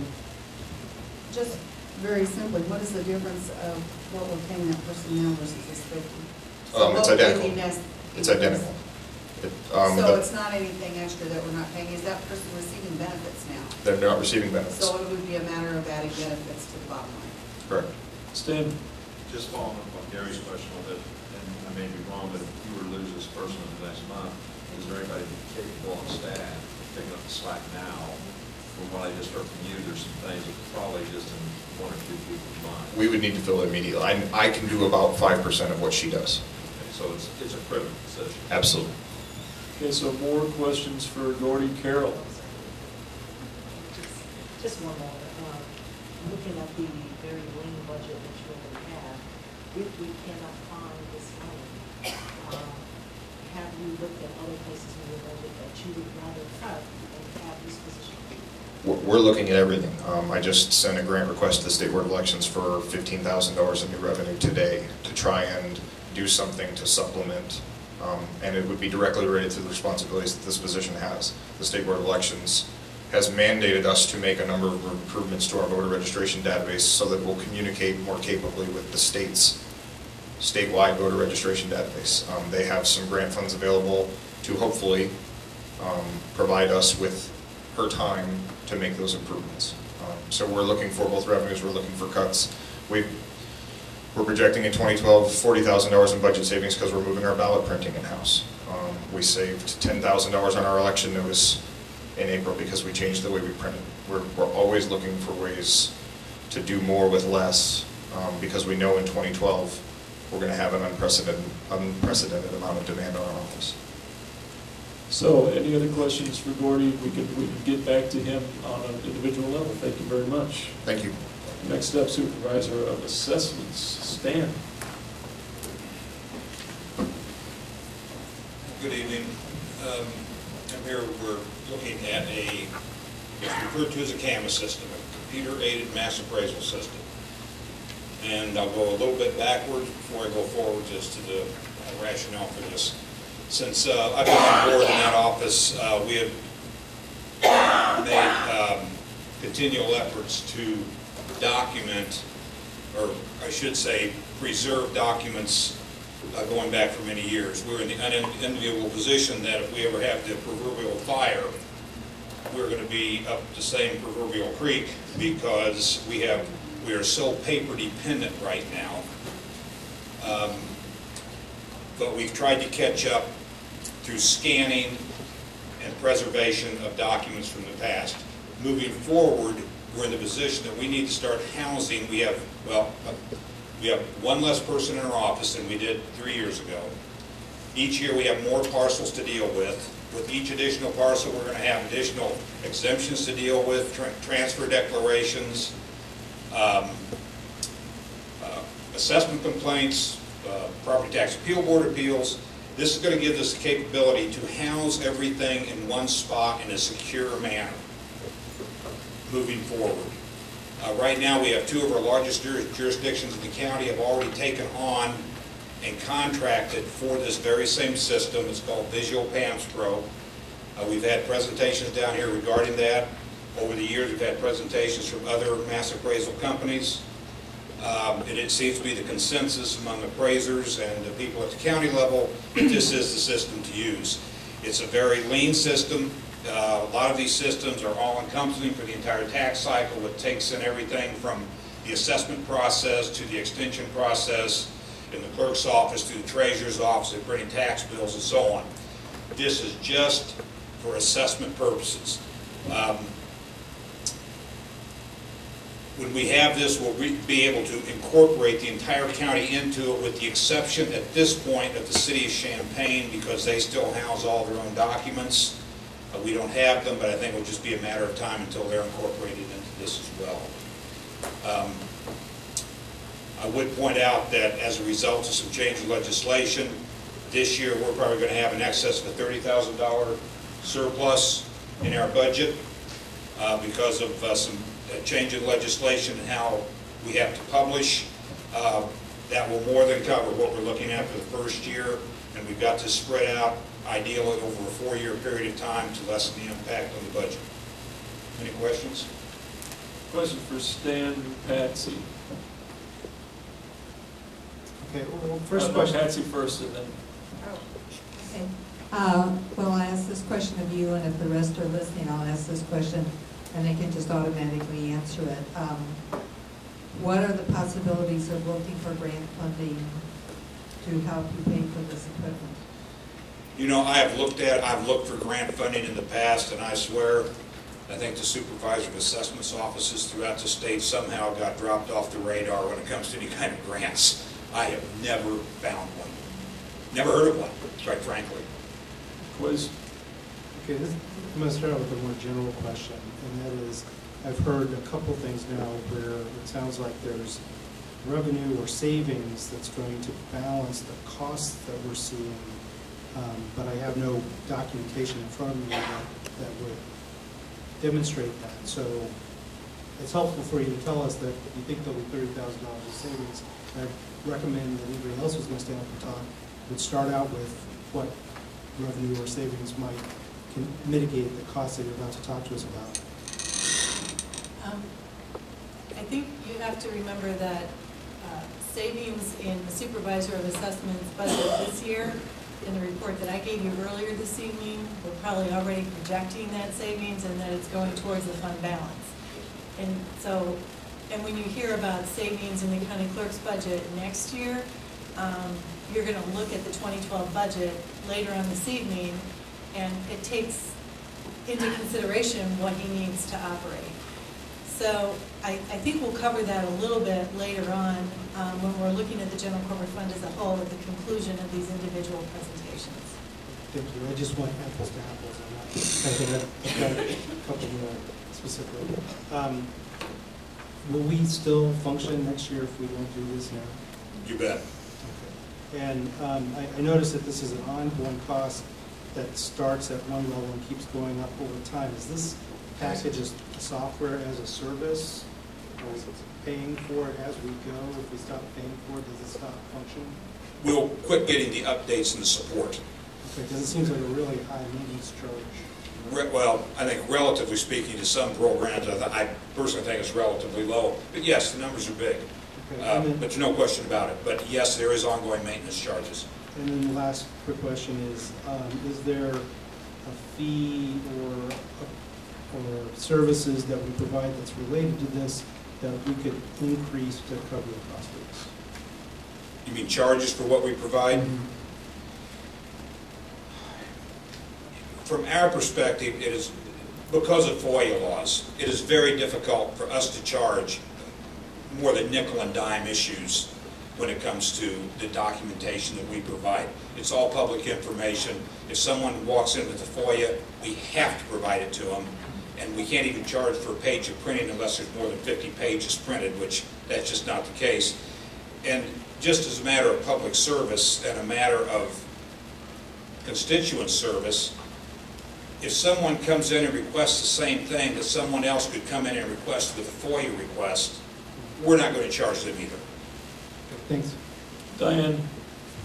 Just a simple question. You said something about being able to retain all this information on site. Does this also have the capability of doing off-site storage in case there's a problem? I mean, is this company... Well, it's certainly out of office storage and out of basement storage, well, but yes. I mean, this company stores in there. I mean, you've got to back it up somewhere and have it. Well, it would be backed up, yes. But you wouldn't keep it in the same place that you have everything now, right? No. Right. No. We back it up like we back up all the data on systems that are here at Brookings are backed up at the courthouse, data for systems that are at the courthouse are backed up. But if we don't pay this company every year to do this, we wouldn't have access to it? You don't pay the company every year, you wouldn't lose access to the data, but if the program broke, you wouldn't be able to use the program because you wouldn't have support from the vendor to fix the program. Alan, then Chris. Yeah, any hardware issues to go with the software? Anything that needs upgrading in the hardware that is this so sophisticated? A server and an SQL license. So the costs are included in what we're looking at here? I believe so. Thank you. Chris? Sorry, a couple brief questions. This is for use by the individual township assessors or by your office or by both? Both. So this license cost would cover the number of seats or the number of licenses or whatever. Well, it's not like we're going to pay for licenses and then have that license being used out in a township office. The licenses are going to be used within our office, but every township assessor, if they want to come in and use them, we're going to make one available to them. Okay, so Cunningham Township and City of Champaign Township have their own copies of the software and they can use it in their offices? Close, not exactly correct. What we refer to as Little Champaign. There's a City of Champaign Township, and then there's Champaign Township, which kind of wraps around. I understand the difference. Did I misunderstand you? No, it's Champaign Township that currently has it. Cunningham Township, or the City of Urbana, has already contracted for it, and will probably have delivery by the end of this month. Okay, thank you for clarifying that. Yeah. Anything else for Stan? We've got quite a few more to go through. All right, thanks very much, Stan. Next up, Andy, IT. Hello, I'm Andy Rhodes, I'm the IT Director. My request is for consideration of an additional position for our staffing budget in FY 2013, not in FY 2012. And it's an additional technical support position that would primarily be responsible for AV services. We are getting an increasing amount of requests to provide recordings of various meetings for the website. We've also heard that there's a possibility that the county board meeting room might be remodeled in 2012 with the new board and have an AV room in it so that we can live stream county board meetings on the county's website. We also have frequent calls for assistance in maintaining the security recording systems at the courthouse, the sheriff's office, the detention centers, and the juvenile detention center. We have numerous requests for assisting attorneys in both the public defender's office and the state's attorney's office, as well as judges in playing back security videos and overhears from police agencies and businesses. All these require specialized software that we have to install on various PCs to play back the videos for the various attorneys and judges. And we also have a responsibility for maintaining the video arraignment system, and the court administrator has indicated that he'd like us to assist in troubleshooting the courtroom audio systems, which are currently things that are outside of our scope. So I'm asking for you to consider adding a position to our staffing budget in 2013. It would basically be an entry-level AV tech position. So Deb, can you explain to the board why we're dealing with 2013 and with no 2012 impact, just to make sure that we're... Right, I mean, the departments were asked to present what they see in the near-term future over the next 4 years, and this is something that IT sees and perceives as a need in 2013, not in 2012. Okay, thank you. Quiz. How dependent is this on the remodel and the screening going on? I would say that's probably about 15% of what the duties of the position would be. As you know, we're trying to convert the web programmer position to a mainframe programmer position, so I would anticipate that the AV tech position would not only fulfill AV responsibilities. I was thinking that it could be a person that does the daily updating of the website and also handles the initial help desk calls that we get. Okay, and since this is a new role, would you consider doing this as a temporary position or a part-time position initially, and then step up? Yes. Thank you. Anything else for Andy? Thanks. Thanks, Andy. Next up, Circuit Court, Roger.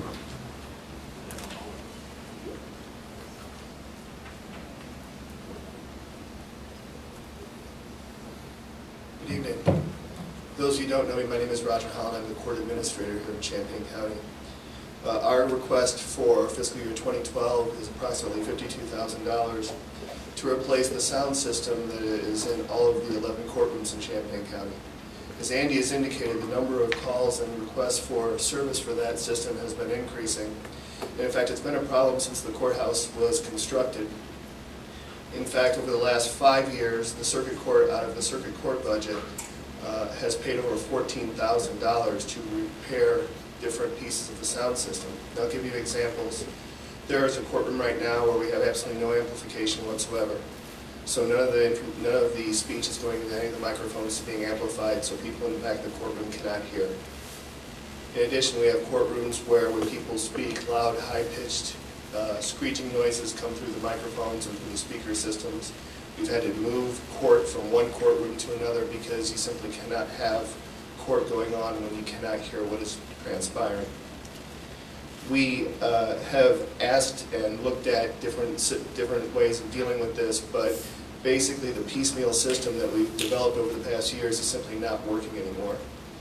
The best explanation that I've been given as to why this is occurring is that the network that connects the different pieces of sound equipment, both in the courtrooms and in a closet that is located on the 3rd floor of the courthouse, the network is failing.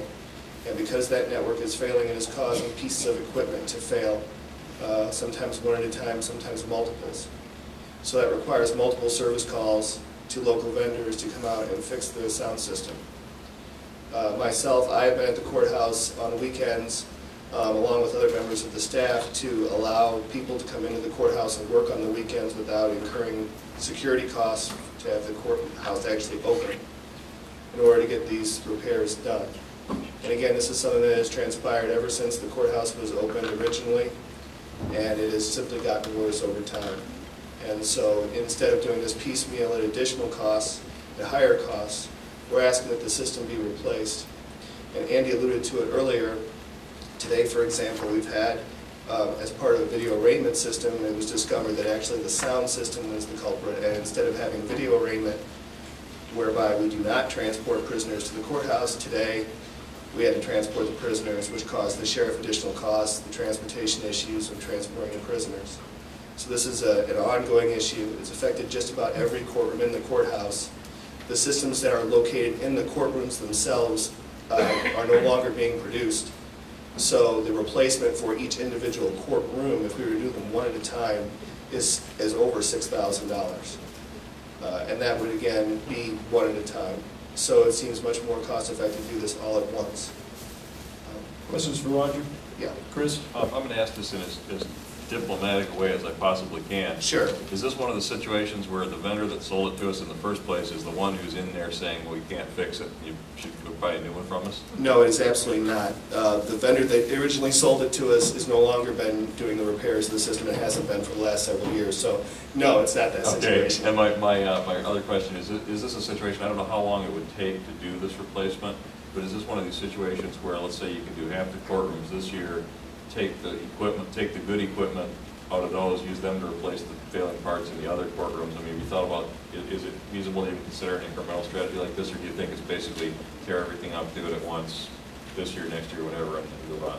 I'm certain that there would be ways to phase it in, maybe in 2 phases. I'm not sure what that would do to the cost, however, because you have the people come in to do it all at one time versus having them come back multiple times. I don't believe that the equipment could be just cannibalized, for lack of a better word, and replaced, because again, these pieces, they don't make them anymore, so there's not a way for us to really reuse them to the best of my knowledge. Okay, thank you.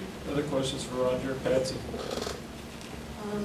Could you help all of us understand, since you say this has been historically going on for a very long time, why this wasn't taken care of when the courthouse was renovated?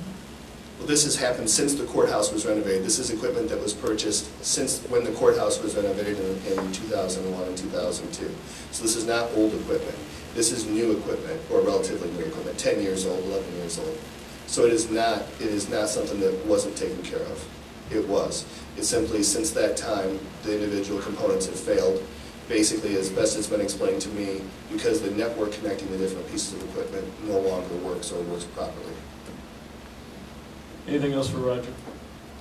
Before I forget, as far as I can tell, there are no grants available to do that. I get a grant information or newsletter every month, and before you ask, I wanted to tell you that as far as I know, there are no grants available to pay for. Good anticipation, Roger. Okay, thank you very much. Next up, Randy and the public defender.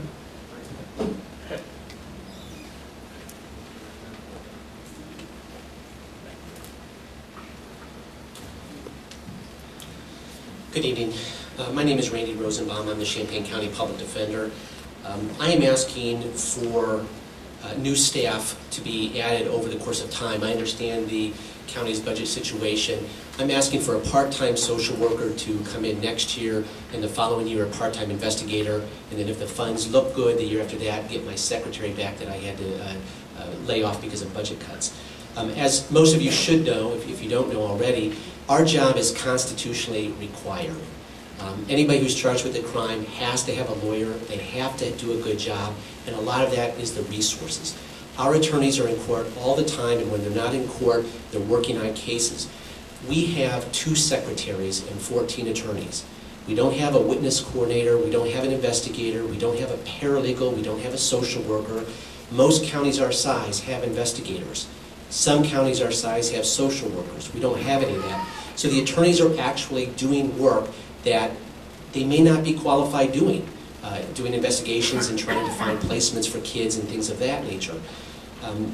it's important that we have staff that works in that nature. The request that I have is for both a part-time social worker and a part-time investigator. I've thought for quite a while now which would be more important, and it's really important to have both of them, and that's why I'm asking for half-time for each of them. Again, I'm not asking that it come in quickly, but I am asking that it be phased in over time. Our attorneys do a lot of work. They need support staff to help them do things. And our state's attorney has taken the position of juvenile delinquency cases and abuse and neglect cases are very important to her, which is fine. But a lot of that is social work type activity for our attorneys, and they're simply not qualified to help find some of the placements, obtain educational records, mental health records, and things of that nature. So that's what we're asking for. There is one mistake on my operational change, and I guess I can talk to Deb about this later. We do have a small line item for investigators right now. Back in the early 90s, we had a full-time investigator in our office, and then over time it went to $20,000 as a contract person, then it went to $7,500, and with budget cuts it went down to $5,000, which effectively is having someone help us on a couple of major cases a year. What we need is an investigator who's in the office and I can say, I'm starting a trial in 20 minutes, find this witness kind of thing. In our budget, we have $5,000, so when you're looking at the cost for the part-time investigator, that really should be reduced by $5,000 because we could reallocate what we have in our line item right now. So, thank you very much. I'm willing to answer any questions. Michael? Randy, I know you guys are doing the best you can, but how much of our budget cuts these last several years hindered the ability of people in Champaign County's right to counsel? Well, I can't quantify that. I mean, you're always going to have people who want to withdraw their plea and say that we did something wrong, or want to appeal a case and say we were ineffective. I can't really quantify that. I do know that the number of times I have to deal with clients who are unhappy because lawyers haven't tried to find witnesses, haven't had success in finding witnesses, haven't obtained necessary records for their sentencing hearing, has gone up for the last couple of years. With the budget cuts, I had to not fund an attorney position for about a year and a half. But we lost a secretary position and essentially an investigator. So it has had an impact on us. Anything else, Diane? Are there any other social agencies that you would collaborate with versus having a social worker in your office? Well, we've done that a lot with abuse, neglect, and delinquency. We deal with the mental health center, we deal with DCFS, Lutheran Services, Catholic Social Services. They all have social workers on staff, but they have different goals in mind. We're representing the parents and what they want to do. We have to represent those individuals. So we need somebody in our office who has our perspective and is looking at on behalf of our client's viewpoint. But we would certainly work with all those agencies. And those are very complicated organizations to deal with and understand, and having a social worker understanding that is a lot more effective than I think attorneys who have other skills. Astrid, microphone. How would you compare the resources available to your clients to those available in the prosecutors? Well, you know, they're apples and oranges, to be honest. They have more attorneys, but they do civil cases. They have more support staff, which is understandable because they have to file the documents and draft the documents, and they have to do all that kind of stuff. But for every attorney they probably have a couple support. And I don't mean just secretary, I mean investigators, witness coordinators, and things of that like. We have about 0.3 support people for our staff. So.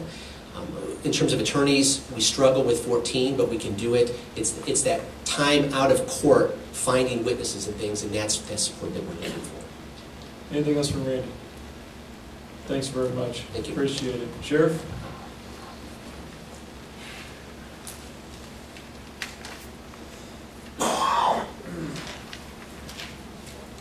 Thank you. Ms. Busey asked me to look at what I think our needs are in the near future and then for the next couple of years. I've pretty well summed it up, and what I'm talking about is cameras for the squad cars. In the report, I guess I fairly went on and on about it. I did that before I got a copy of this report, and I'll be happy to email you the 25-page summary of it. That was done by the International Association of Chiefs of Police, talking about the value of cameras in the squad cars. I'll be real quick. Everybody expects it nowadays. We all look at TV and we see all this stuff from squad car cameras. We used to use those little ones like I used to film my kids' high school basketball games. Those cost us about $800. Yeah, I can afford that out of my budget, but they don't last. They didn't last. We were replacing them every year. They can't handle the bouncing and all that the squad car goes through. So now we found a system cost about $5,000 per unit. Can we function without them? The answer is yes, we have been up till now. We have 5 of them. We've gotten them through either literally local charity foundations, or at the end of the budget year, if I have some money left, I will take it and buy more cameras for the jail or that type of thing at the end of the budget year. But I don't have enough to equip all the cars. Does it save money? Yeah, I sure think it does. Can I quantify it? No, I probably can't. There was a tragic shooting, as you may remember, a couple of years ago on I-74. We had at least 2 deputies out there. Some people thought we didn't do things right. Luckily, one of the squad cars had a video camera that I'm sure you all saw on TV in terms of what happened. That was not one of our squad cars. Our 2 cars there didn't have it. Did that save us a lawsuit? I personally think it did. Can I prove it? No. I mean, the fact it was on video. This study, which I'll be happy to send an email again, it goes through some of the subtle things that I talked about here in my letter to you guys about everybody acts better, but it actually found by having the camera, the officers feel safer, and believe it or not, it's safer. They did 400 and some agencies that had cameras, and they actually found that in 40-some% of the cases, if the officer simply says to the citizen, all this is on videotape, what you're saying and what you're doing, they found in 46% of the times that de-escalated the situation. Also, frankly, the officers, I think, they try to do a good job, but we all get mad. But, knowing Big Brother's watching sometimes is good for everybody involved in this. Again, can we function tomorrow without it? Sure, we have been. Are there grants? We've looked. The answer is no. Unfortunately, we are too big for many grants, and we are too small for many other grants, and thank God our serious crime rate is low enough we don't qualify for other grants. But the answer is no, we can't find any camera grants. Questions for Dan? Please. What about doing this over time rather than just big lump sum at the beginning? That would certainly be something to consider. Frankly, I know that's a lot of money. I don't know where you're going to find it. But if you guys said, hey, Sheriff, here's $20,000 this year, buy as many as you can, we will, or whatever you say. And again, at the end of every year, we literally, as we get towards the end of our budget year, we'll look and see what our needs are. In the last couple of years, we have. This used to be a function of administrative services, and the county used to do this. They don't have the money either, so I take money out of our operating budget, and we put in more and more cameras out of the jail at the end of the year. So we do that, and if you folks say, hey, here's $25,000, buy as many as you can, we will. Any other questions for Dave? All right, thanks, Sheriff. Thank you. State's Attorney, Julia.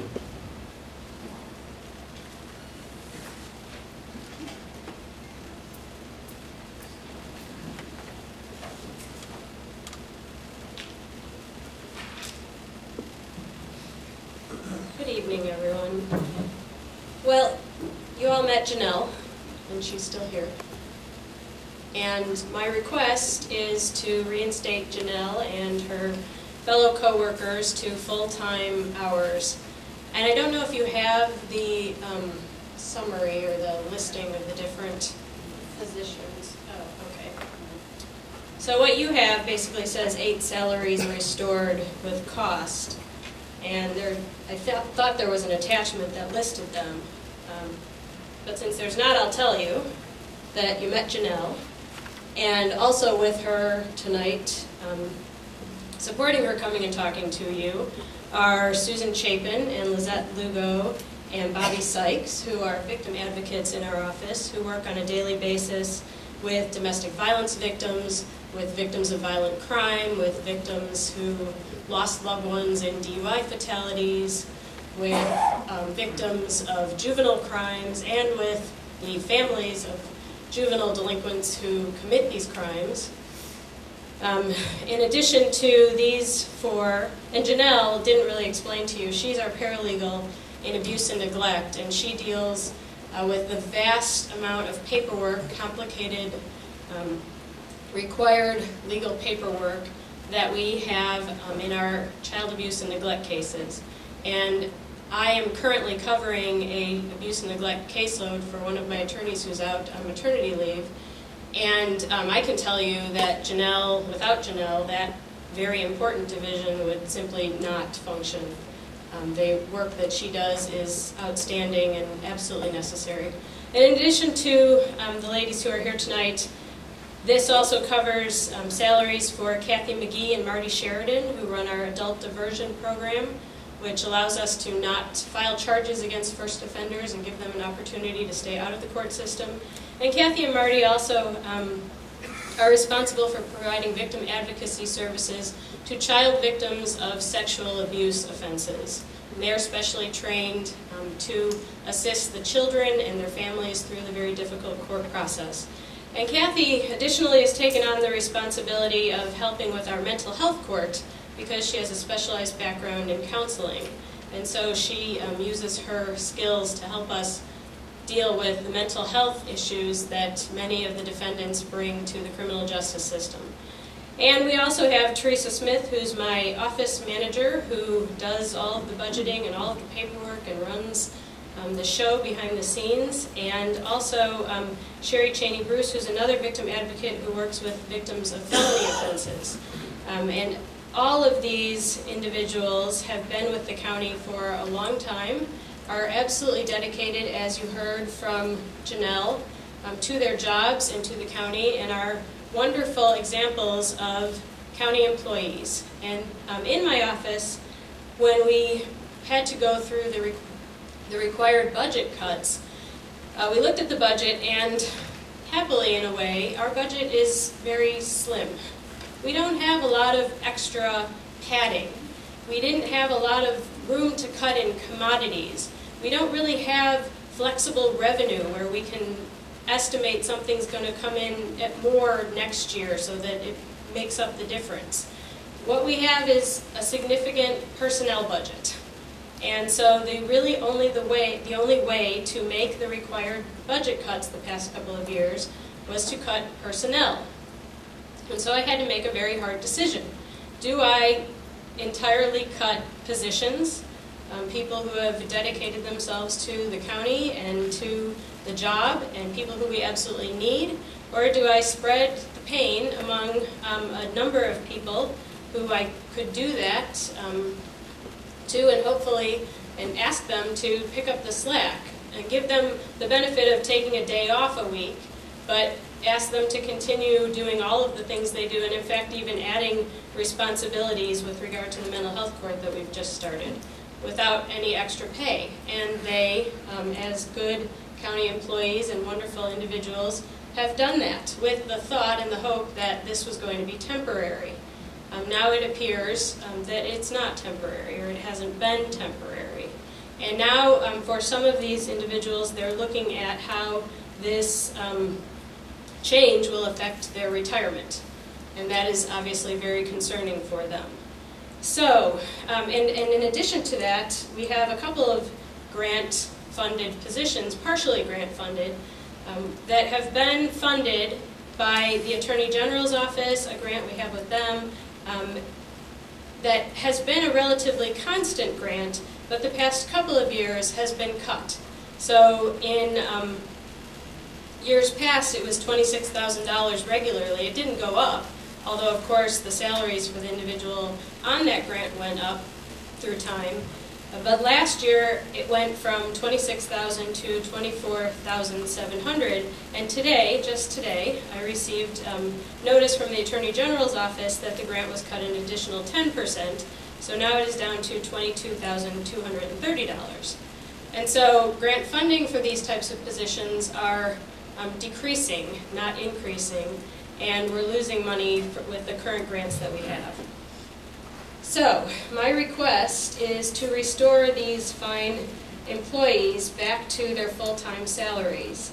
It would cost a total of $76,000, a little over $76,000. But I believe that they deserve it for their own personal financial situations and for their dedication to their work. Again, you heard from Janelle. I can't put it any better than she put it. She probably is more concerned about her inability to get her work done than she is about anything else. And so I ask that you take a look at our budget and see that there's really no fat there. We, even to the point of trying to find money to cut, no longer buy new folders. We take the paper out of the old folders and we put it in cheap manila folders, and we reuse the nice folders, and we peel stickers off of things, and we don't spend money that we don't have. But at this point, really, this is a very important personnel issue, and so I'd ask you to give some consideration to my staff, to these individuals, and grant this request. I'm happy to take any questions. Questions for Julia? Quiz, then Patsy. I had a Quiz preview. first, then Patsy. I had a preview of the situation because I was one of the board members that got to review the state's attorney's budget, and I will agree that their budget is slim. And I almost think it's a shame that this has to be looked at as a new funding request, because it's never good to be laid off as opposed to reduced, but when you're laid off, you can think about what you're going to do next. You could transition to another opportunity. When your time is reduced, you're still there and you're still in your job, but you've been lessened somehow by the situation. So I think all the requests that we are seeing tonight are honest and for needs that are received by the departments, but this is the one that feels to me like a restoration that we should prioritize based on the county starting to get its legs again. Thank you. Patsy. Are there any additional monies for benefits that we need to be aware of? No, when we reduced the hours to 30, that reduced them, but kept them within the full-time employment status, so they kept their benefits. And I don't know if there's some small amount with regard to IMRF contributions that might be affected. Small, Mrs. Busey says, so no. Anything else for Julia at this time? All right, thank you very much. Thank you. Dwayne, corner. Thank you. Good evening. I'll try to keep this brief. Just start out, you've hopefully got my operational change in front of you. The first thing I'd like to do, the first two sentences of the purpose, you can disregard those because I accidentally left those on by mistake when I readjusted this. That has to do with temporary employees that work in my office. They're just on an as-needed basis. And because we're going to start doing the autopsies here now, I shifted the money that we spend on fuel to help cover that. So really the only change that I have is that I'm requesting the walk-in cooler. Unfortunately, just on our day-to-day basis, and I've mentioned this before, I know I've mentioned it to Deb Busey before in passing and everything. Currently, Champaign County Coroner's Office, we have space for 3 decedents in our morgue. That's it, in refrigerated storage, and unfortunately we've run into many situations where we exceed that by sometimes double easily. I know recently within the last month or so we had 5 people in there, and it gets kind of hard when you only have space for 3 to figure out what you're going to do with the other people. And there's multiple factors for that. It has to do with the fact that we've seen an increase in indigent cases, which, you know, because of public aid funerals and so forth, and the state's inability to pay for those funerals, we end up seeing we're holding on to people longer, veterans as well, and unclaimed people as well. Surprisingly, which we don't keep statistics on it, but we have a number of people that are unclaimed when they die, family members, when we locate them, haven't spoke to them for a long time, and basically say, I don't want anything to do with it. And under the law, there's no requirement that they have to do anything about it. So we see those. So basically what I've asked for is the $38,000 to install a walk-in cooler, walk-in freezer combination in the current morgue that we have. It actually goes in the garage area that we have, that we can house these people as well as evidence. Most of our evidence, our samples that we collect, if it's a homicide case, we have to keep it forever. And so we have, right now, currently we use a regular freezer on a refrigerator, and it's packed full right now. I literally cannot get another thing into that freezer. So we would be using this freezer to store samples and evidence, as well as certain cases we handle that have to be frozen. A person who's been deceased for quite a while before they're found, putting them in a regular cooler does not do anything to stop the process. They really have to be frozen until we can do something else with them. The good news is the upfront cost you see in front of you, but the savings that we're going to be saving by not traveling to another county, of course, all those expenses that are associated with those fees, we'll be keeping in our county. There's several fees that we pay now and expenses between the travel, the fee that we pay to use another facility that will offset after the first initial expense. I've estimated what I believe those fees will be and what the revenue will be, which is pretty close to what it would cost us for the upfront cost of the cooler and the freezer.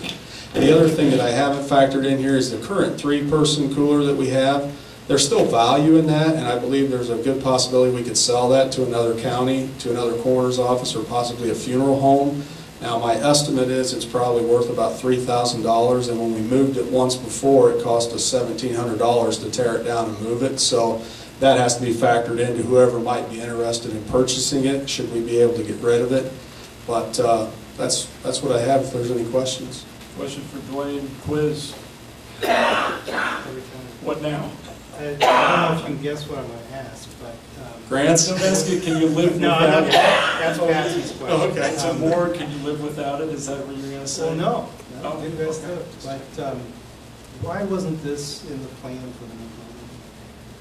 Well, originally, it wasn't even in the plan for the new building to do autopsies here. So. I know, but it feels like I think this was brought up when we looked at the sink. I didn't consider that. It's like, what else are we going to need to be able to do this? And every few months, we're going to see another thing we need to do the thing that we've already committed to. Sure. And that's a good question. Really, it was brought up, like I said, I've mentioned it before. It's just originally there was no even plan originally when we built the building to do autopsies there. After we built the building, there was space in there that we could do it, so I came to you and explained that we could do it in there if we purchased the sink. And I don't recall if I mentioned the cooler at that time. I'm sure I did. I mean, our caseload in Champaign County is going up and up and up. And again, I don't have any control over that. Our trauma center that we have here, I have heard rumors, and I can't confirm this, but I've heard it from more than one person, that Carl Hospital is talking about adding a second helicopter. Well, under state law, anyone that, wherever the county is, the person dies, that's the county coroner that handles that case. So those numbers keep going up and up, that Carl brings in more and more people because it's more revenue and so forth for them, but that also brings in more people who don't survive, which means more workload for us. And so our caseload, like I said, has gone up this year. Since I've been in the coroner's office, even before I was coroner as a deputy, we've seen more cases of where we've had people who have died and haven't been found for a long time, so we call it their decomposed bodies. We've had nearly 10 of those this year, where we might have 2 or 3 a year in the past. Those require extra work, and as I mentioned, they have to go in a freezer. We don't have a freezer now, so we put them in a cooler. It doesn't really help, stop the process while they're in there. So yeah, I mean, that's really it. It has to do with whether we built the morgue or not, we would still be looking at an issue where we needed more space. Was it Patsy, did you have anything for Ralph? You, Ralph, yeah. with the microphone.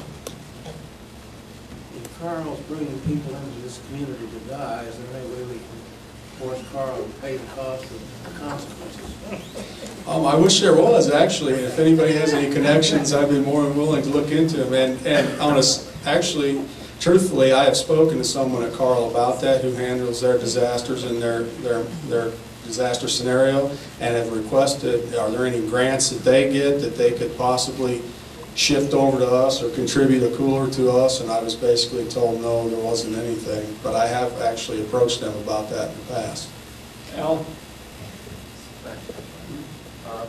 I was going back, as Quiz was talking, my question was similar along those lines. If I remember correctly, you said out of your budget and out of the monies that we would save by doing autopsies, tissue, here, and saving, that you wouldn't have to come to us for any additional dollars. And I'm just curious why this $38,000 all of a sudden pops up when you said that everything would be covered if we increased and added those pipes and the things you needed in the sink, and we did that for you. Now you're coming back for another $38,000, so I'm not where that 38,000 falls now, because that budgeted item and the improvements we made should have allowed you to start doing autopsies. That's correct. And the money originally for the sink was $13,000. The money for the sink was coming out of this year's budget, which it did. And that was a savings. As we could get the sink installed this year, the money I would save this year out of the current budget would pay for the cost of installing the sink. And yes, then this money is what we save. But unfortunately, whether we're doing the autopsies or not, I mean, can I get by with a 3-body? I mean, we're doing it right now, but what we're doing is having to find places to put these remains. And what we do currently is, if I have too many, I go to McLean County and pay a fee to store them over there. And that's what. Why wasn't that projected to us when you first stated that you wanted to do autopsies? Obviously, you knew a 3-body freezer wouldn't be enough to. I believe I did bring it up. I honestly do. I mean, I honestly do. And I don't know if it was a direct question or what, but I honestly do believe I brought that. I mean, I've said it for a long time. And it's all, I mean, that's a totally separate issue, like I said, from my morgue. Because when we were in the old Gill building, I still had a 3-body cooler. And I still had the issues there with the body storage. We have a place to put it. Plus, we didn't own the Gill building, so we couldn't put anything in there. So I see what you're saying, but I don't believe that I said that was the only thing that we need. I mean, I'm sure I've said the cooler before, but if I didn't. I've got Geraldo, then Stephanie, then Jan. What is the maximum body capacity of this new cooler freezer? Well, it depends on what kind of shelving we have in it, but the walk-in cooler, basically the garage that we have now attached to the new coroner's office, inside there, it's 26 feet wide. And the back of the garage is deep enough we can put approximately a 12-foot deep cooler freezer combination. So I've estimated with this one that it could be a refrigerator that is about approximately 12 by 14 or 12 by 16, and then a freezer area that's 12 by 10 or 10 by 10. The capacity will be easily exceed, well, a minimum 12 bodies, depending on how we put shelving in there. You have to have room to work around in there, but it should easily, the refrigeration section of it hold a minimum of 12. And then the freezer will hold, 6, maybe 8, depending on how, but there'll be evidence in there as well that's frozen, but it could possibly hold 6. I don't see the reason why we would need to put 6 people in the freezer at one time. The refrigeration unit, I could see at some point we could have 6 or 8 people in there easily. Like I said, I've had 5 as recently as a month ago in the cooler, or in our garage itself. Stephanie? I seem to remember that you did make mention of a cooler before. But Dwayne, I'm going to ask this question. Geraldo you answered Geraldo's questions regarding how many person capacity that freezer would handle. And you had said earlier that you weren't anticipating as many deaths as that we've had in Champaign County. With that being said, do you anticipate any other needs that your department would need based on the fact that we have high numbers? I think we should deal with that later. We got to deal just with this request. It's okay. I don't know if it's really, I hate to cut that off, but we've got so much stuff still to go through that we should just be focusing on this particular request. Is that all right? Yeah, that's fine. All right, sorry. I just wanted to address that. Make mention now Yep, so that yep. we have it for the record. Jan, then John. Ms. Always ask my questions. John. Dwayne talked about this with other requests. Could we spread this out over a few years? Couldn't you just get another 3-body cooler, and then in a couple of years maybe a freezer tag along with that? That is a possibility. A 3-body cooler, when we bought the one we have now, which was back in, I believe, 2000, I believe it was about $10,000 to $12,000. So the cost-wise, we would be spending at least a third of what it would cost for a walk-in cooler and freezer if we just went with another 3-body cooler. The problem would be the freezer would almost be the thing I would need sooner than that. So I mean, it's possible, if we spent less money, up front and just did it. I mean, that is a possibility, but then we would have 2 coolers. Well, then Then how about just the freezer? How much would just the freezer cost? Well, it depends. It's similar cost. Basically what it is, the walls and everything are still there because we have to have, right now we don't have a freezer that we can put an actual body in, just small samples. So you're still talking about walls and shelves or whatever to put people in. So it's going to be a similar cost. The only difference between the two is the type of unit that's on top. Whether it's the heating and air conditioning unit, it's a freezer. It drops down to a lower temperature versus a regular air conditioning unit. That's the only difference really. Say a 3-body freezer. But you have any idea what that would cost? I'm just going to estimate that based off of what we paid in 2001, probably $15,000, but that's just an estimate on that. Okay, any more detailed questions for Dwayne later? Get to him, we've got a couple months to work this out, all right, please? So anything else for Dwayne? I did forget to add, if I could, just for when we approved the sink and everything off the numbers, we average 10 to 12 autopsies a month. That's our normal average usually. In July, of course, we got hit heavily hard. We did 20 autopsies in July, which is an exceedingly high number for our normal monthly, and that was unexpected. It just happened that those were the cases that came in that month. We had several trauma cases, but so that was something we weren't planning either. All right, thanks very much. Thank you. Physical plant, Alan.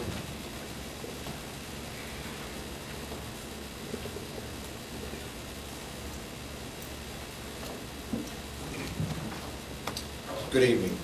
On page 119 of your agenda of the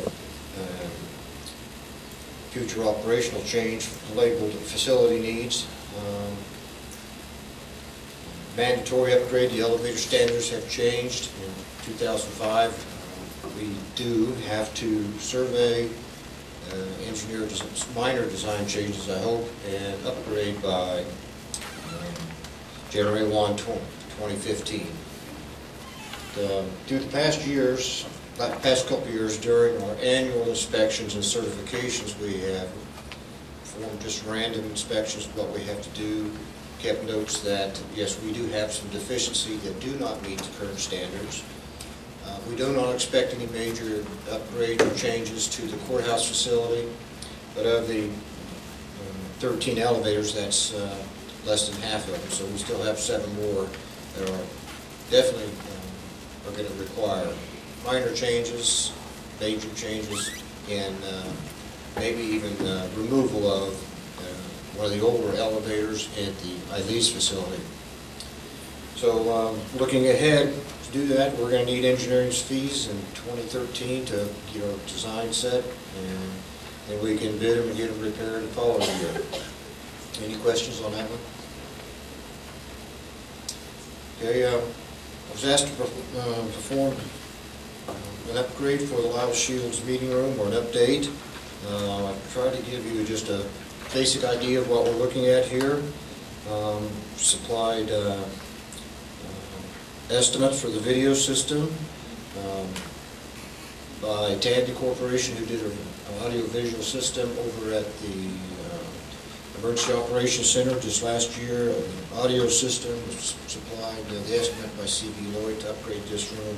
Furniture was estimated off the type and style that is used in the RPC meeting room at this point in time, and a minor range of just general minor upgrades for lighting, painting, carpet, just to spruce, clean it up a little bit. As you see, this stuff is definitely dated from when it was built many years ago. Questions?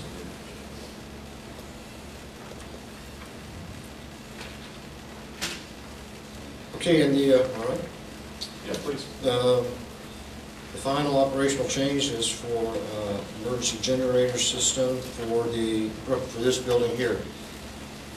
And the money for this study was planned for and approved from the 202 project budget. We hired GHR engineers to look at 2 scenarios for this building.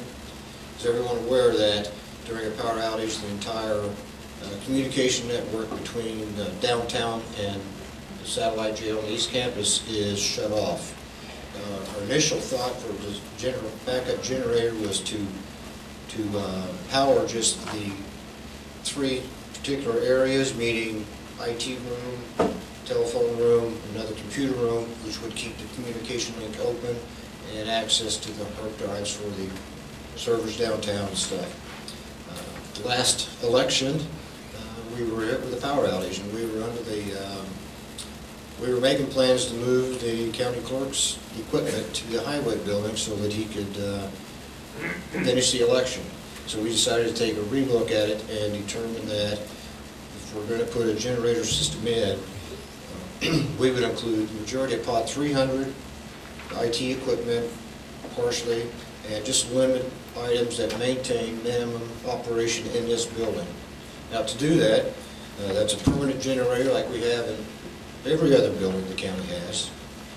This is the only building that doesn't have a generator besides the lesser smaller buildings. And we hired GHR to perform that survey for us and design. So are there any questions? Chris? Did you, when you were looking at the size of the generator that would just be required to maintain the telecom equipment, did you cost that out? The plan for that was to use, we were going to put out basic wiring inside the building to support it, and we were going to use it as the generator. So bring a portable generator. Bring a portable generator over, but we'll still be without electricity for an hour on average. Time the electricity goes off, we get the equipment, we'll bring it over and we hook it up. Do you have any idea what the total load of that equipment is? I do, but I don't have it with me. I Okay. can give you that If you information. can email it to me or we can talk later, that'd be great. Thank you. John? That was my point, is if we could borrow one of Mr. Keller's generators, maybe we could store one over here for him, where we wouldn't have to wait an hour and a half for a hookup. So Okay. that's just my question. Yeah, that is the basic plan, and that will run, we can run just two of them, as a matter of fact, to run just the IT room and to keep the communications open. But we cannot run the county clerk's office and the election equipment on election day. Okay, anything else for Alan? Michael? Alan, how big a problem is this? How often has this been a problem at Brookings? On average, 2 to 3 times a year, we lose power at this building. We have never had an extended outage past, I think, 4 hours. The election day was 2 to 3 hours, and it was projected to be an extended 3 hours. So we were definitely getting into ballot counting time. Fortunately, they had it fixed before and power back on before we got to that stage. Anything else for Alan? Okay, thanks very much. Deb? Okay, on page 128 of your agenda is a summary of all the requests you've received, and you have a corrected version of that in the green packet you got tonight. There was a mistake in the total for fiscal year 2013. So that is the corrected version. You can see that these requests for fiscal year 2012 total $1.1 million. If you go to page 129 of your agenda, this is the fiscal year 2012 complete general corporate fund budget in summary form. So this includes revenues and expenditures for all 28 departments covered by the general corporate fund. And I can take you through it at any level you want to go through it. I would point out to you that on page 133, you'll see the revenue total is projected at $31,500,000. That is a 1.87% increase over the revenue total that was originally budgeted for fiscal year 2011, and a 0.8% increase over the revenue total that is currently projected to be received for 2011. So it is not a significant level of growth in revenue. I believe the revenues are conservatively estimated. You will see that the sales tax revenues, the quarter cent is projected with a 2% increase over what we expect to see this year.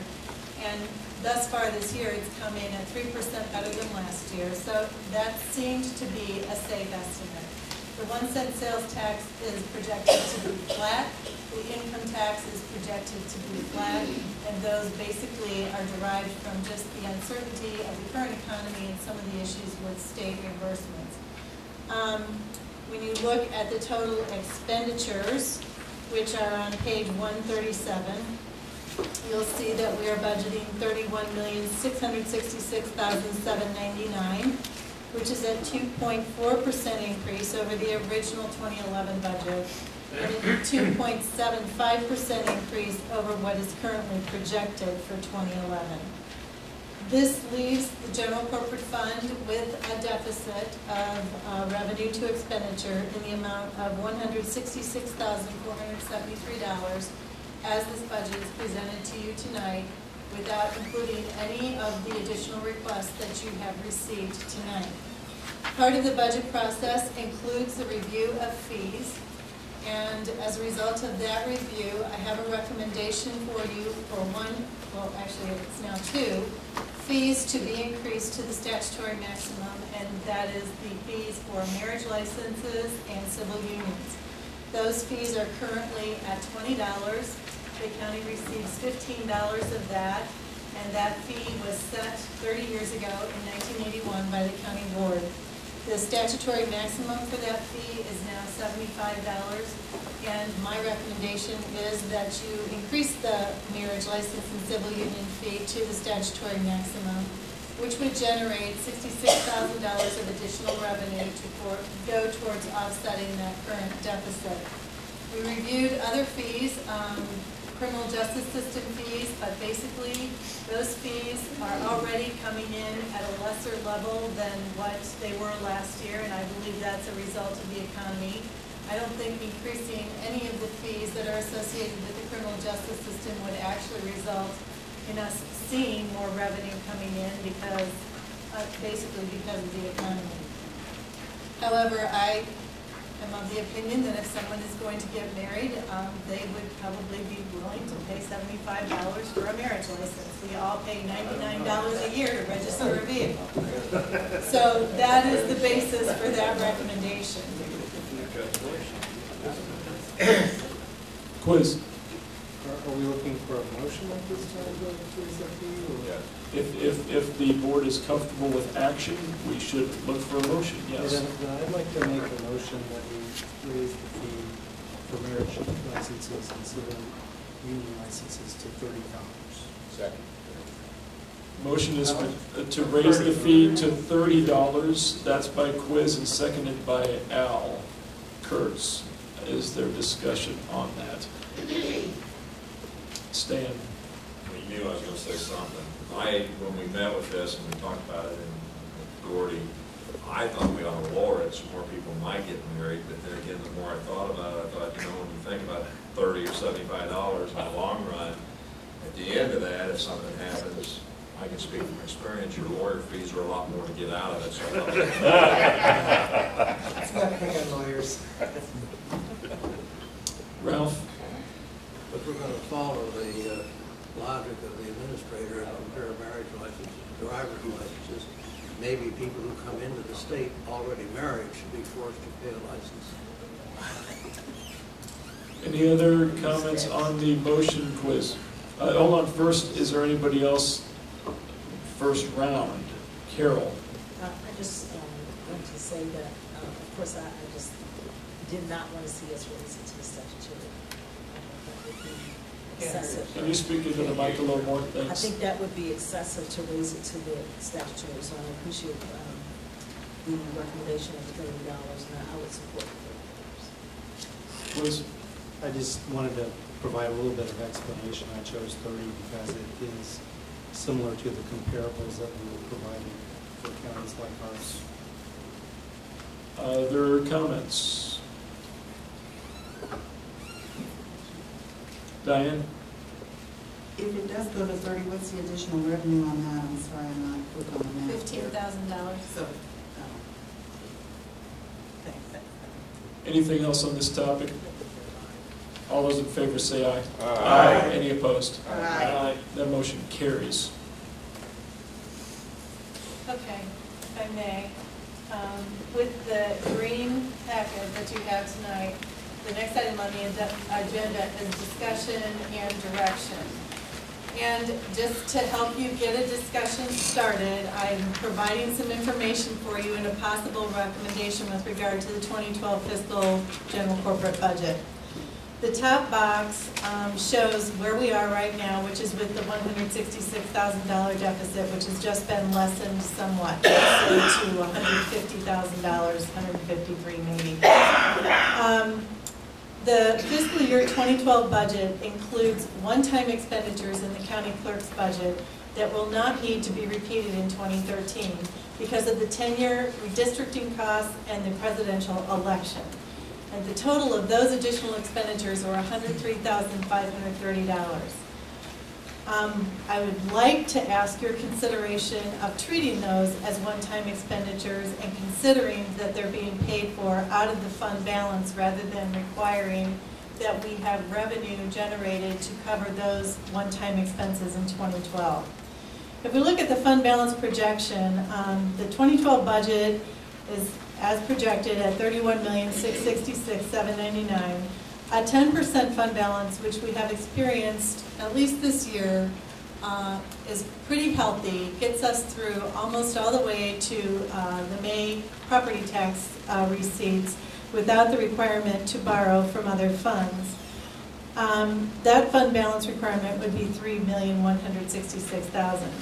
Based on our current projection, we anticipate that the fund balance at the beginning of 2012 will be more than that, by $279,000. We're projecting it to be right at about $3.4 million. That's wherein I would ask for a consideration that you anticipate that the additional appropriation, at least that is required to cover the county clerk's additional expenses in 2012, be considered one time and be appropriated from the fund balance, which is in excess of the 10%. I took that further to also say that if there was a remaining fund balance above the 10%, that it could be used to fund other one-time expenditures from the requests you've received this evening. I would not recommend funding any of the requests you saw tonight that represent ongoing annual expenditures because I am not certain that we are going to have increasing abilities in 2013 and beyond to absorb new expenditures that are ongoing year after year. But of the two that you received tonight, I would consider the two that are of highest priority and importance are a sound system for the courts, because I think that's integral to the appropriate operation of the court system, and cameras for the sheriff's squad cars, because that is an issue of public safety, and it is also an issue where the county would ensure better protection against liability with regard to incidents that occur. So that's just an overview of what I would recommend as you continue to look at this budget. Alan? I wonder if we would consider looking at the next two cycles of sales tax before we would trigger those final two things. In other words, we wouldn't do something until, what would be, what's the next one, March? Yeah, and actually, I didn't finish, I apologize. This recommendation, what I was saying is that you could budget for those items above the, what we believe the fund balance goal would be now in the contingent line in the 2012 budget. But you would not, I would not recommend that we spend money until we see how the fiscal year 2011 budget actually ends, and we won't see that until January. So I would not recommend that we actually spend this money until we've seen where 2011 ends. And Alan's point could be given additional consideration if you wanted to wait and see until after we had first quarter revenues. We could delay any decision of spending that money that you would place in contingent that is considered to be money to be used for one-time expenditures above the fund balance goal, used with revenues that are above the fund balance goal. I mean, yeah, waiting until March might be very wise. Because if the revenue started to decline again, or if there was any indicator that our revenue projections were not going to hold for 2012, then you would not want to spend that money on those particular issues. Tom? I was going to ask, since I read the newspaper today, has there been any accounting question of the nursing home in relationship to conceivable loan that was talked about in the newspaper? Alan? Can I clarify that? Because I think what Mr. Casey's put in the paper is a true statement. I think there's an interpretation we need to discuss, and that is, if what we discussed at the nursing home is that we have the potential of obtaining a bond, a loan from the Medicaid receipts that the state owes us. In other words, we're in trouble right now, not because of the operations of the nursing home, but because the receipts from Medicaid have been slowed down. And we don't have an idea as to exactly when that would be. So if a financial institution would loan the money at 85% of the anticipated receipts, this action that we're talking about here for the board to consider is if, and only if, there is a timing issue that we have to meet a payroll or some anticipated cost before the loan is finalized. That would be the only, we're not talking about a long term, we're talking about a payroll or two payrolls to cover until the loan kicks in. Now, that means, you know, if you take a look at what would happen if we fail to meet a payroll, you would have some employees absolutely upset, but even more so, you would have relatives considering taking their family members out of the nursing home if there was that kind of a crisis. So that's the only situation that we're talking about here. We're not talking about anything other than a bridge until the financial institution covered it. Thank you. Tom, with the follow-up. My follow-up is I just somehow need to be aware of it and maybe account for the possibility when we're looking at a budget that request could be coming to us. And that's potentially a huge amount of money. Without necessarily a guarantee of repayment. Patsy, then Al Kurtz. Thank you. Mr. Betts asked my question. Al Kurtz. Thank you. Al, my question is, would a bank lend us $2 million on a yes when the state is going to pay us? Aren't they going to want some kind of solid evidence that the state... Actually, the funding source that we're looking at for the nursing home is called revenue anticipation notes. We're working with bond counsel on it.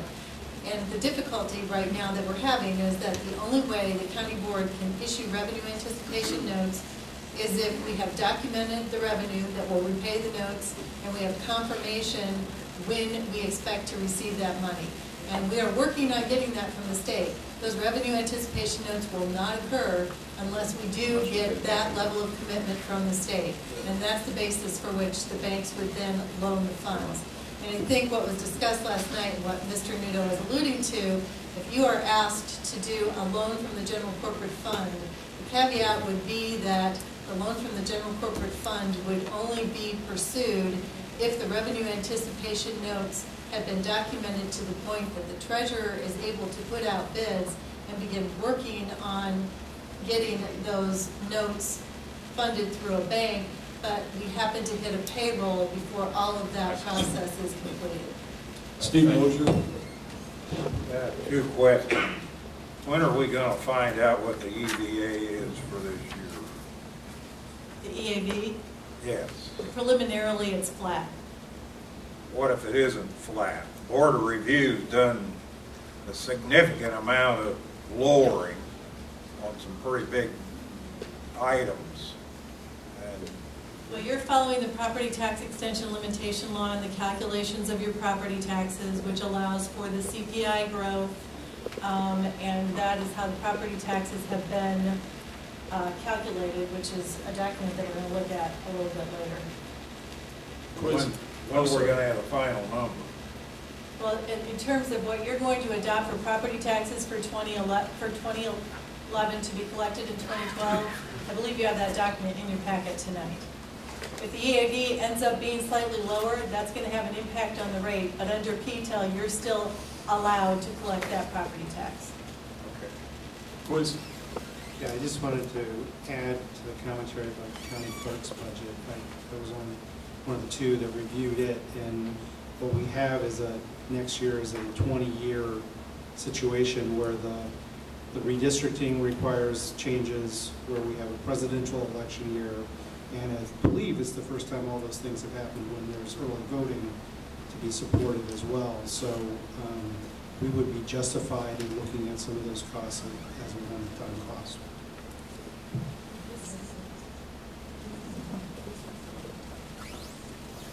Okay.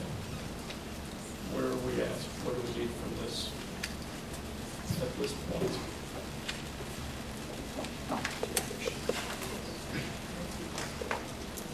Well, if there's no further direction from the board, I guess I would submit to you that the general corporate fund budget will come to you in October to be received and placed on file with this representative deficit that's going to be slightly more than what the county clerk's one-time operating costs are, because we didn't get a $66,000 fee increase. And that unless you tell me tonight that I need to go back and cut expenditure budgets, I don't think there's any other allowance for revenue growth, that this is the general corporate fund budget that you would have to work with next year. And we would simply review how fiscal year 2011 ended in January to determine if any of the one-time requests that you were presented with tonight could be funded in the 2012 budget. And if that's what you want, if that's not what you want, then I guess I do need to start getting some direction from you, because we can't wait until after October to start making substantive changes. Okay, here comes some direction. Alan, then Carol, then Quiz, then Michael. I just want to direct a question to Deb about the possibility of taking care of the truancy request through regional superintendent of schools through the quarter-cent safety tax without raising the budget. Carol. I want to get to. Oh, I'm sorry. I thought it was just a recommendation. There's $203,000 budgeted from public safety sales tax to be transferred to the delinquency prevention fund in 2012, which goes along with the memorandum of understanding that you have with the mental health board for funding delinquency prevention programming. I believe this board could say to the mental health board that in 2012, for a one-time occurrence, you would like them to fund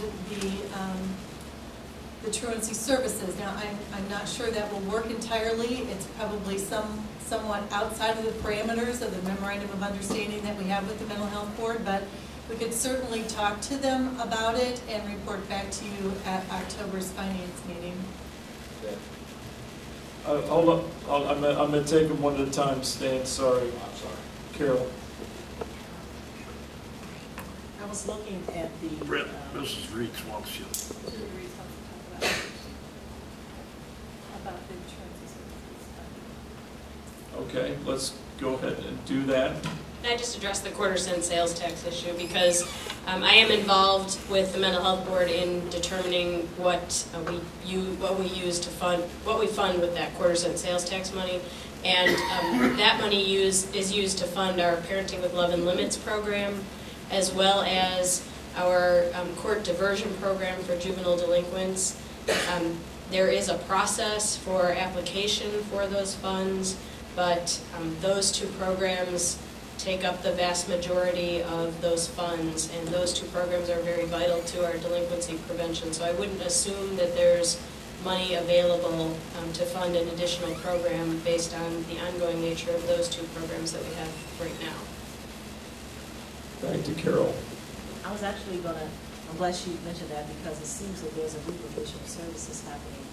If we have the Regional Office of Education providing delinquency services for Champaign County, and they do not provide for Champaign. This is truancy services. I mean, Mr. truancy, I'm Nudo was sorry, just yes, asking truancy. if that would be an eligible expense for that funding. And so then we don't be in truancy services out of mental health services. Okay, so that's something that I wanted to go back. I was looking at the individual budgets as we went through, and I think that the board really needs to look at the expenditure side of this before we decide to approve the budget as it is with the deficit, in addition to additional requests. So there are several line items that, of course, the department heads will have to look at their own budgets to see what they really can do without with this additional cut to supplies, revenues. I'm looking at stationery and printing, and I know they've already cut those areas, but possibly we can find some other areas in there to cut. I'm not confident, like a lot of people here are not confident that we are going to see an increase in revenue coming, trickling from the state somewhere. It's just not happening. It's only on the decline. And I really don't think we should approve this budget right now unless we've gone through every single one to try to find some additional cuts that we can find. Well, if I could, in response to that, on the expenditure side, if you look beginning on page 134 of the budget document, you will see that commodities have been increased by 1.3% over what we expect to spend this year, which is a very small increase. We have services. Overall, the services look like they're increasing 7% over what we expect to spend this year, 2% over the original budget. But within the services, there is $295,000 in the contingent line expense, which represents the fact that you have 9 collective bargaining agreements that are all open or will be open that do not include any salary adjustments in the 2012 budget.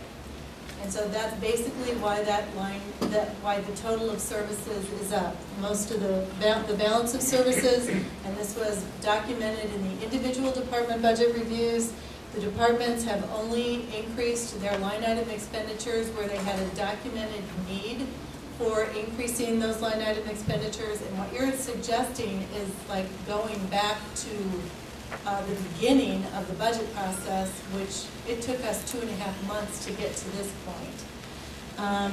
In capital, there's basically a decrease of 3% over the original 2011 budget. In interfund expenditure, also decreasing. Our debt increases, but that's because we have assumed the debt obligation for the 202 R Partel building, which is offset by savings in rent that we see in services. So I appreciate what you're saying, but these departments have cut their non-personnel budgets over the last 3 years, and I honestly don't believe there's $100,000 to be cut out of the department budgets. For any of you who sat on the individual department budget reviews, you know the budgets that you reviewed are basically shoestring budgets. There is not excess in the department's budgets. You heard the state's attorney describe how they reuse file folders. I mean, the people in our department basically buy their own pens. There really is not a lot of room for cutting this budget at this point unless we look back again at personnel. Cool. Quiz, then Michael, then Chris. Yeah, I just need to get something resolved that Brendan, you and Deb have said that I think are quite in line. Brendan, you said, don't worry about it, we've got a couple months to work this out. And then Deb said, these things are going to be coming back to us as part of it, the one-time requests. So I think we... My couple months reference is only when we vote on the final budget. Okay, so you were saying that if we have problems with some of these single item requests, we'll have an opportunity to pull them out at that point?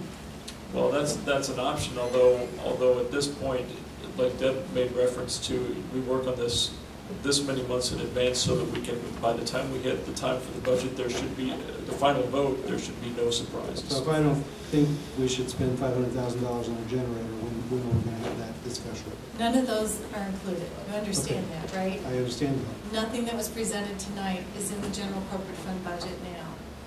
So if the board feels strongly that we need to cut what you have before you more tonight, that direction really can't wait until October, because between October and November is not enough time to do a complete rework of the general corporate fund budget. And at the same time, if anything that was presented tonight as an additional request, you feel strongly needs to be included, we need that direction as well. All right, hold on.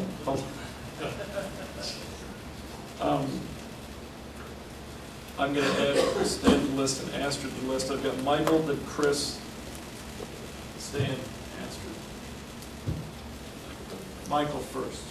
Let me just start off by saying I feel the opposite. Ms. Anders and I agree with our administrator.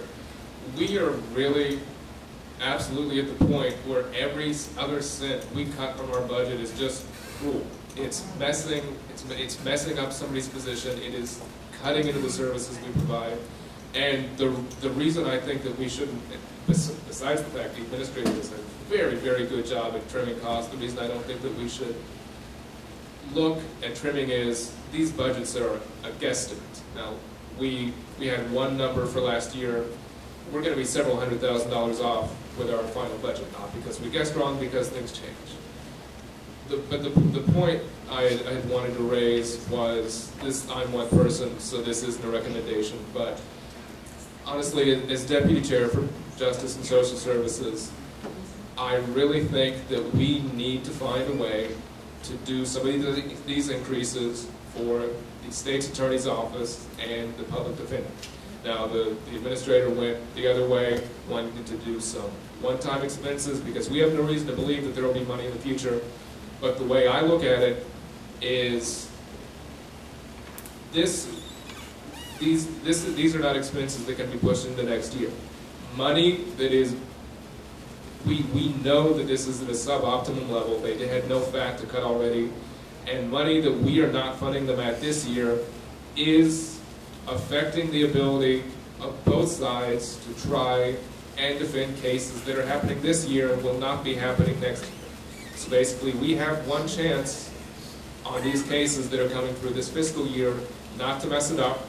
I know they're doing the best they can, but things are going to happen. Things are going to fall through the cracks. I don't know how much that we can work through, but I think of any of these numbers, if we're going to increase from that list we look at, I think we need to find a way to do some increases for the state's attorney and the public defender. And honestly, Randy's 10,000, he was being too much, because we know that the public defender is absolutely hamstrung and could clearly use more than 10,000 he said. So that my vote would be, if we're doing any increases, first thing on the list should be increasing funding for part of the number, at least, for the state's attorney's office and for the public defender. Chris? I guess I will sort of reiterate this question as to process. I mean, most of the board members, I think, have seen 0, 1, or 2 of these department budgets on their way into the budget hopper. So is the expectation that the board will participate in the budget process, or that we will have a single up or down vote based on what you've put together as input from the department heads? Well, the budget that you have presented here adheres to the direction that you, the county board, gave with regard to preparing the general corporate fund budget, which is that there was some allowance for salary increases for non-bargaining exempt employees. It's basically 0.5% more than what they received this year. And for non-bargaining, non-exempt, it's 2%. And then all commodities and services lines were to be prepared with flat growth unless there was a documented justification as a mandatorily required contractual increase for service, that those would be included in the budget.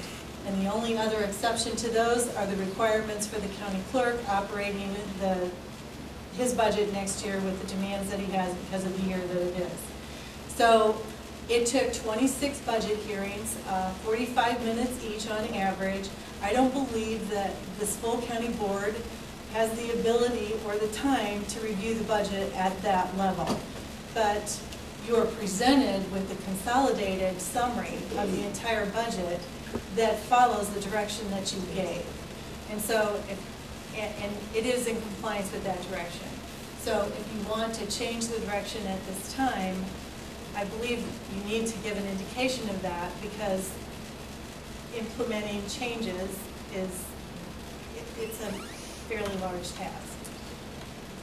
You got Stan, then Astrid, then Stephanie. Well, I was just going to say, based on some of the conversation, first of all, I like the way we did the budget this time, and when I looked through there, I saw some of the suggestions that was made in some of the budget talks that I was involved in, and I thought they were brought to the table, such as a fee increase on the marriage license and that. So there was some changes. I agree with Deb.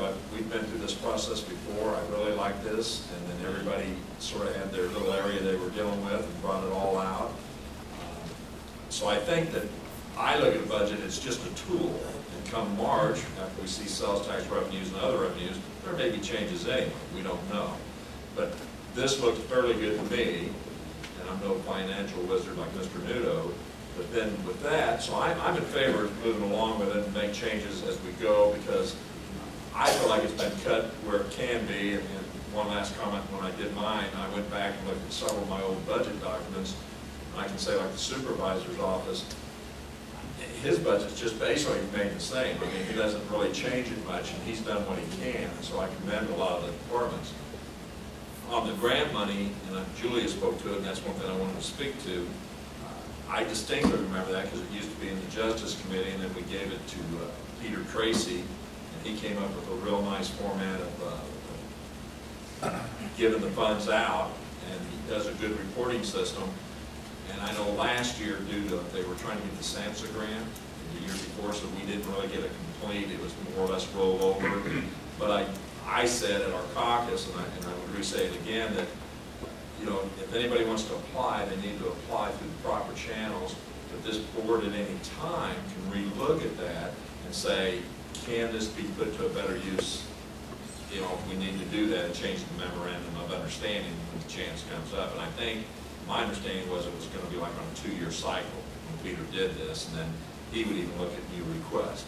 So I just wanted to throw that out there. Thank you. Astrid. My recollection of when the coroner first came to us was that he wanted about 50,000, 13,000 now, and about 35 in the next budget. And then he could do all these autopsies here and would save about 45,000 a year for every year after that, which seemed like, a nice economy. So I think saving on his cooler, he has to have the freezer, because he has to preserve evidence. He's got no place left to put it. But I think saving on his cooler freezer is a poor economy, because then we'll have to start shipping out this large number of autopsies again if Carl's going to keep shipping them in. The more autopsies does, the more it costs us. But also the more we save if we do it here instead of sending them out to McLean County. Stephanie. Deb, on that marriage license, you were expecting 66,000, and we've only increased it by 15,000. Actually, I'm sorry, you've only increased it by 10,000, because it's $1,000 for every dollar, and you increased it from 20 to 30.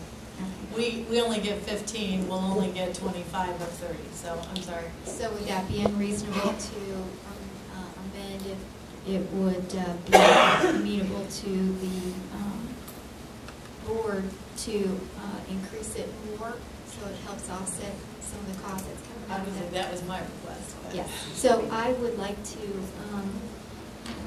amend the increase to at least. Point of order. That's right. Thank you. It would require a motion to reconsider by someone on the prevailing side. So that would be, If there is anyone so willing and inclined to do so. You were on the prevailing side of that, Yes. and you're making a motion to reconsider. Reconsider, yes. Is there a second to that by someone else? You were. Second for procedural, they don't have to be on the bill, that's only the mover. And are you seconding? I am second. And Pius is seconding, so the motion on the floor is to reconsider the fee increase. Discussion to that item. Pius?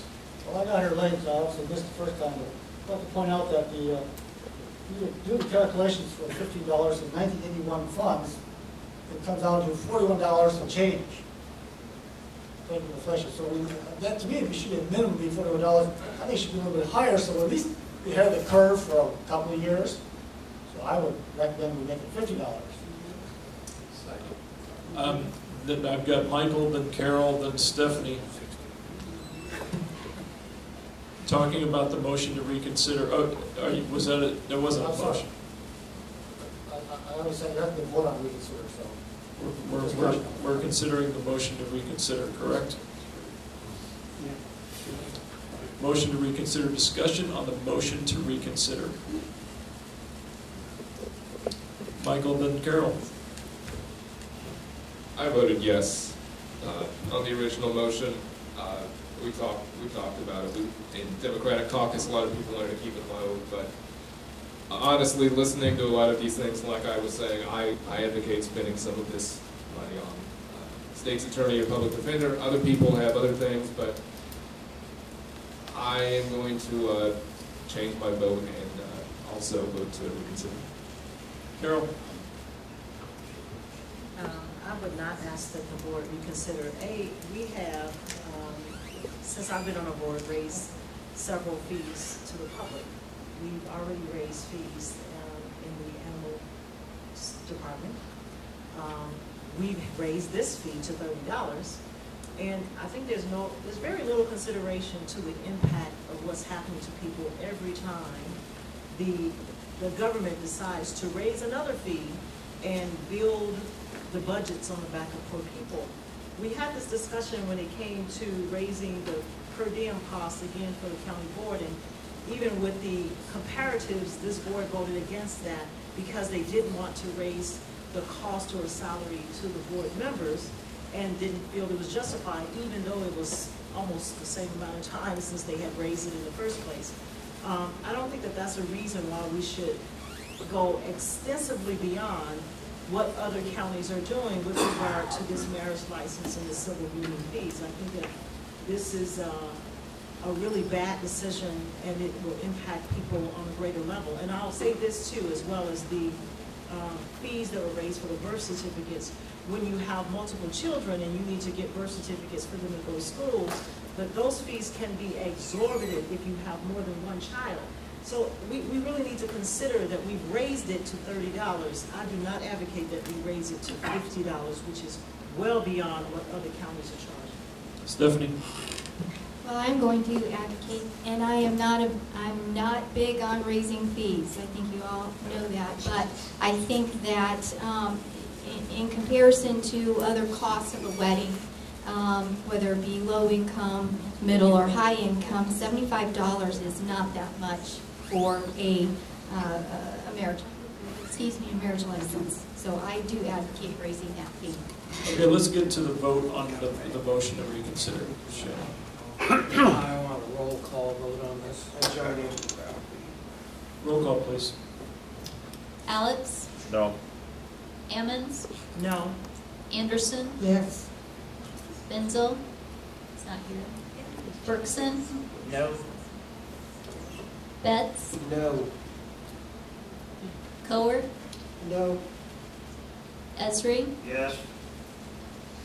Holderfield? Yes. James? No. Jay? Yes. Jones? No. Kurtz? No. Langenheim? No. Maxwell? Yes. McGinty? No. Michaels? Yes. Mosier? Yes. Nudo? No. O'Connor, Yes. Petrie, No. Quisenberry, he's gone. Richards, Yes. Rosales, Yes. Schrader, Yes. Weigel.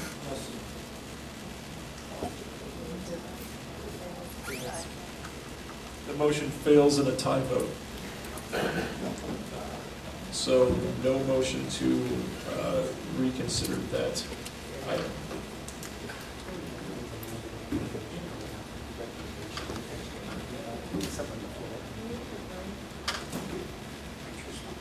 That's what you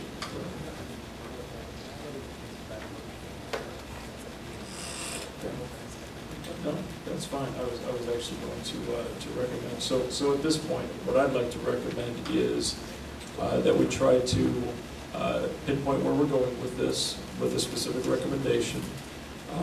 I'll speak to this insofar as to say that I believe that we should support the recommendation of the chair, not the chair, the administrator, and the direction set forth as provided. I would look for a motion on the floor to whatever you all want to do so that we can argue that.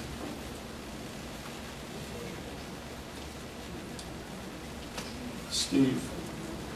We got a $70,000 planning contract with RPC for $47,000 worth of implementation in that LMP plan. And I think from hearing what I've heard tonight, we could delay that without if you're going to speak to it, Deb, but I just think we're throwing money away there that we should spend in other places to, or at least get this budget to balance. Deb? Actually, I only wanted to speak to clarify what the recommendation is that I have, is that okay? I would like to say that instead of identifying if there is funding available above the fund balance goal determined between January and March of 2012, instead of specifically deciding right now what should be funded, that perhaps all of the issues that you were presented with tonight should be given consideration at that time. I provided you a recommendation really just to get the discussion going and the ball rolling, but I fully recognize that there may be other priorities. So if you were able to just adopt a recommendation using the concept that the county clerk's additional expenses in 2012 are considered one-time expenditures, and that we will review other requests for 2012 that were presented this evening during the first quarter of 2012 after we know where the 2011 budget ended for possible consideration of additional funding. We wouldn't have to add it to the contingent line as I recommended here if the board is agreeable that that's something that you would want to review in the first quarter. So moved. Second. Motion by Tom, seconded by John, with about 10 other hands raised to probably do the same, it sounded like to me. A discussion to that motion, please. Diane? I agree with that. I mean, I feel like unfortunately we're going to have to play Solomon, if you will, between our departments. And I think we really need to see where we're going to come out in the first part of 2012. So I think that's the smart thing to do. I think we need to be very careful with tagging money specifically for things at this time. Other discussion to the motion. Chris? I guess I'd like to say, Deb, I appreciate your comments as to the point that this is essentially a status quo budget with minimal increases based on the direction that the board has already given you in terms of salaries. I think I would be supportive of this as a framework moving forward, with the understanding that obviously we're going to be looking at this month to month, we'll be looking at this between now and November, and next year we need to be, we and the department heads and the elected officials and everybody need to be, trying to continuously find ways that we can save money, reallocate money, generate additional revenue. So I think your point is well taken, and I will be supportive of this as a framework for moving forward. Patsy? I just, a point of clarification, will the budget document be on the October agenda, so there will be occasion to have further questions or clarifications with then the scheduled final vote on the budget in November? Do I understand correctly? Yes, you have received the budget in pieces up to this point. You will receive the entire document in October to place on file, which is statutorily required before you vote on it, and we'll vote on it in November. Carol? I know the budget itself is reflective Could you of speak more to the mic, thanks? the minimal increases that departments have asked for. I've only sat in on one budget, and actually looked at one other. I'm concerned that the board has not looked at ways to balance this budget. I want to clarify also that the amended revenue to expenditure deficit that we have projected on the green sheet, that does not include the outstanding loan to the nursing home, correct?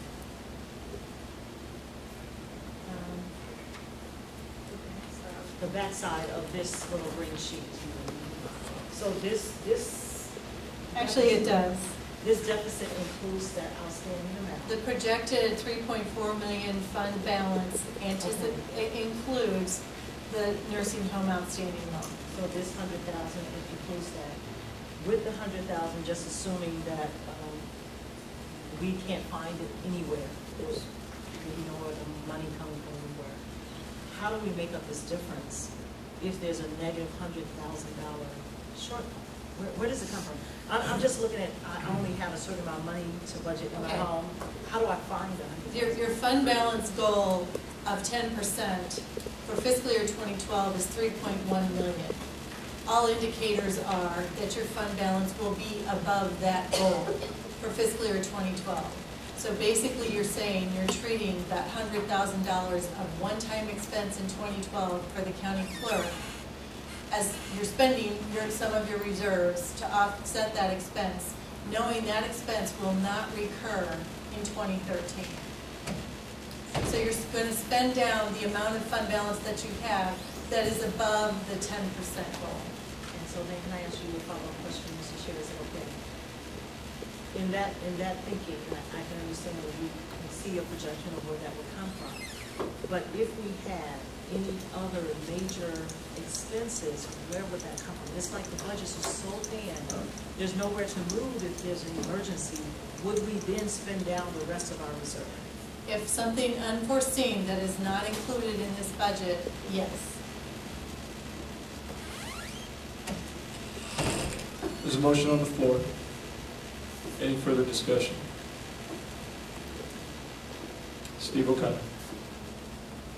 Forgive me, Brendan, it's been so long. What is the motion? Where can I get help? It is to move forward with the general corporate fund budget that has been presented to you tonight with some additional revenue correction by increasing the marriage license and civil union fees to $30, which will add $10,000, which will leave this budget with a $156,000 deficit. Acknowledging that $103,000 of that $156,000 is a one-time expense in fiscal year 2012, and that you are going to fund that from your fund reserves. Now that's a motion. And that decisions with regard to new budget requests would be deferred until the after fiscal year, the conclusion of fiscal year 2011. Right, in the first quarter of fiscal year 2012, in the second to third months, you will evaluate how 2011 ended and whether or not you are able to add funding for any of the requests that were presented tonight.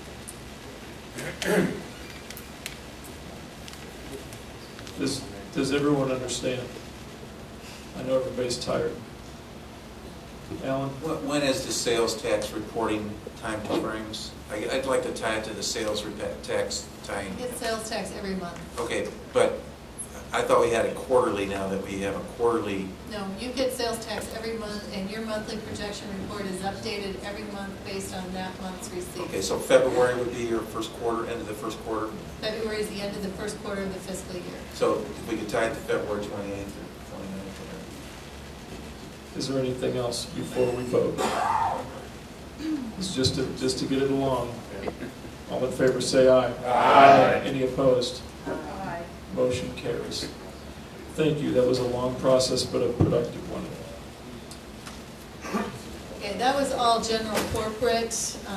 Following in your document tonight is just an overview of the property tax levies on page 140, which have been projected according to the PTEL formula.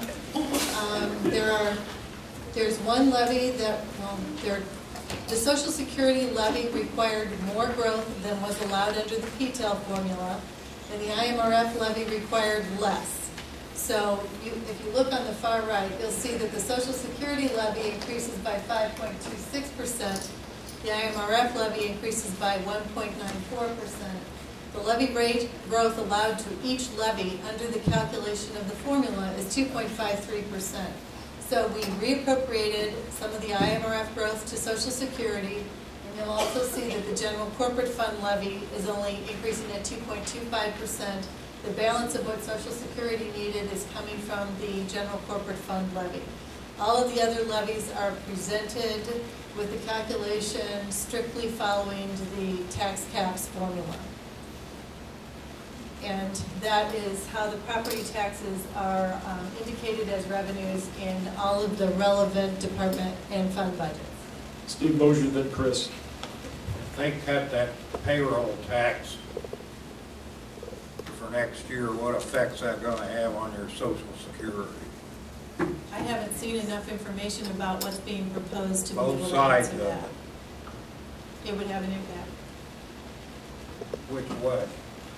If they cut it, our Social Security, if we didn't have to pay 7.65%, Right. but only had to pay 3.8%, that would cut that by that amount, half. The Social Security levy covers the Social Security costs for all of your general corporate fund employees. That's gonna have a big effect on the county if we don't have to pay it. Yeah, it would have it definitely. That's about, if they cut it in half, that would be a $750,000 benefit to the county. Chris? Deb, remind me, has the county been fully funding its IMRF contributions? Yes. So we haven't taken advantage of any of their catch-up provisions where you pay less? We adopted it for fiscal 2010, but in 2010, we corrected and went to the full annual. That was my contribution. recollection, but I want to make sure. Thank you. Now, I will point out, tort immunity is underfunded, which is liability insurance. It's underfunded next year by at least $750,000. There's no ability to get that property tax up to what is required at this point in time. And during fiscal year 2012, the deficit from that property tax is offset by self-funded insurance. If you look on page 142, we anticipate tort immunity. Well, you can see it's $300,000 short of revenue to expenditure. The resulting ending fund balance deficit is $1.2 million.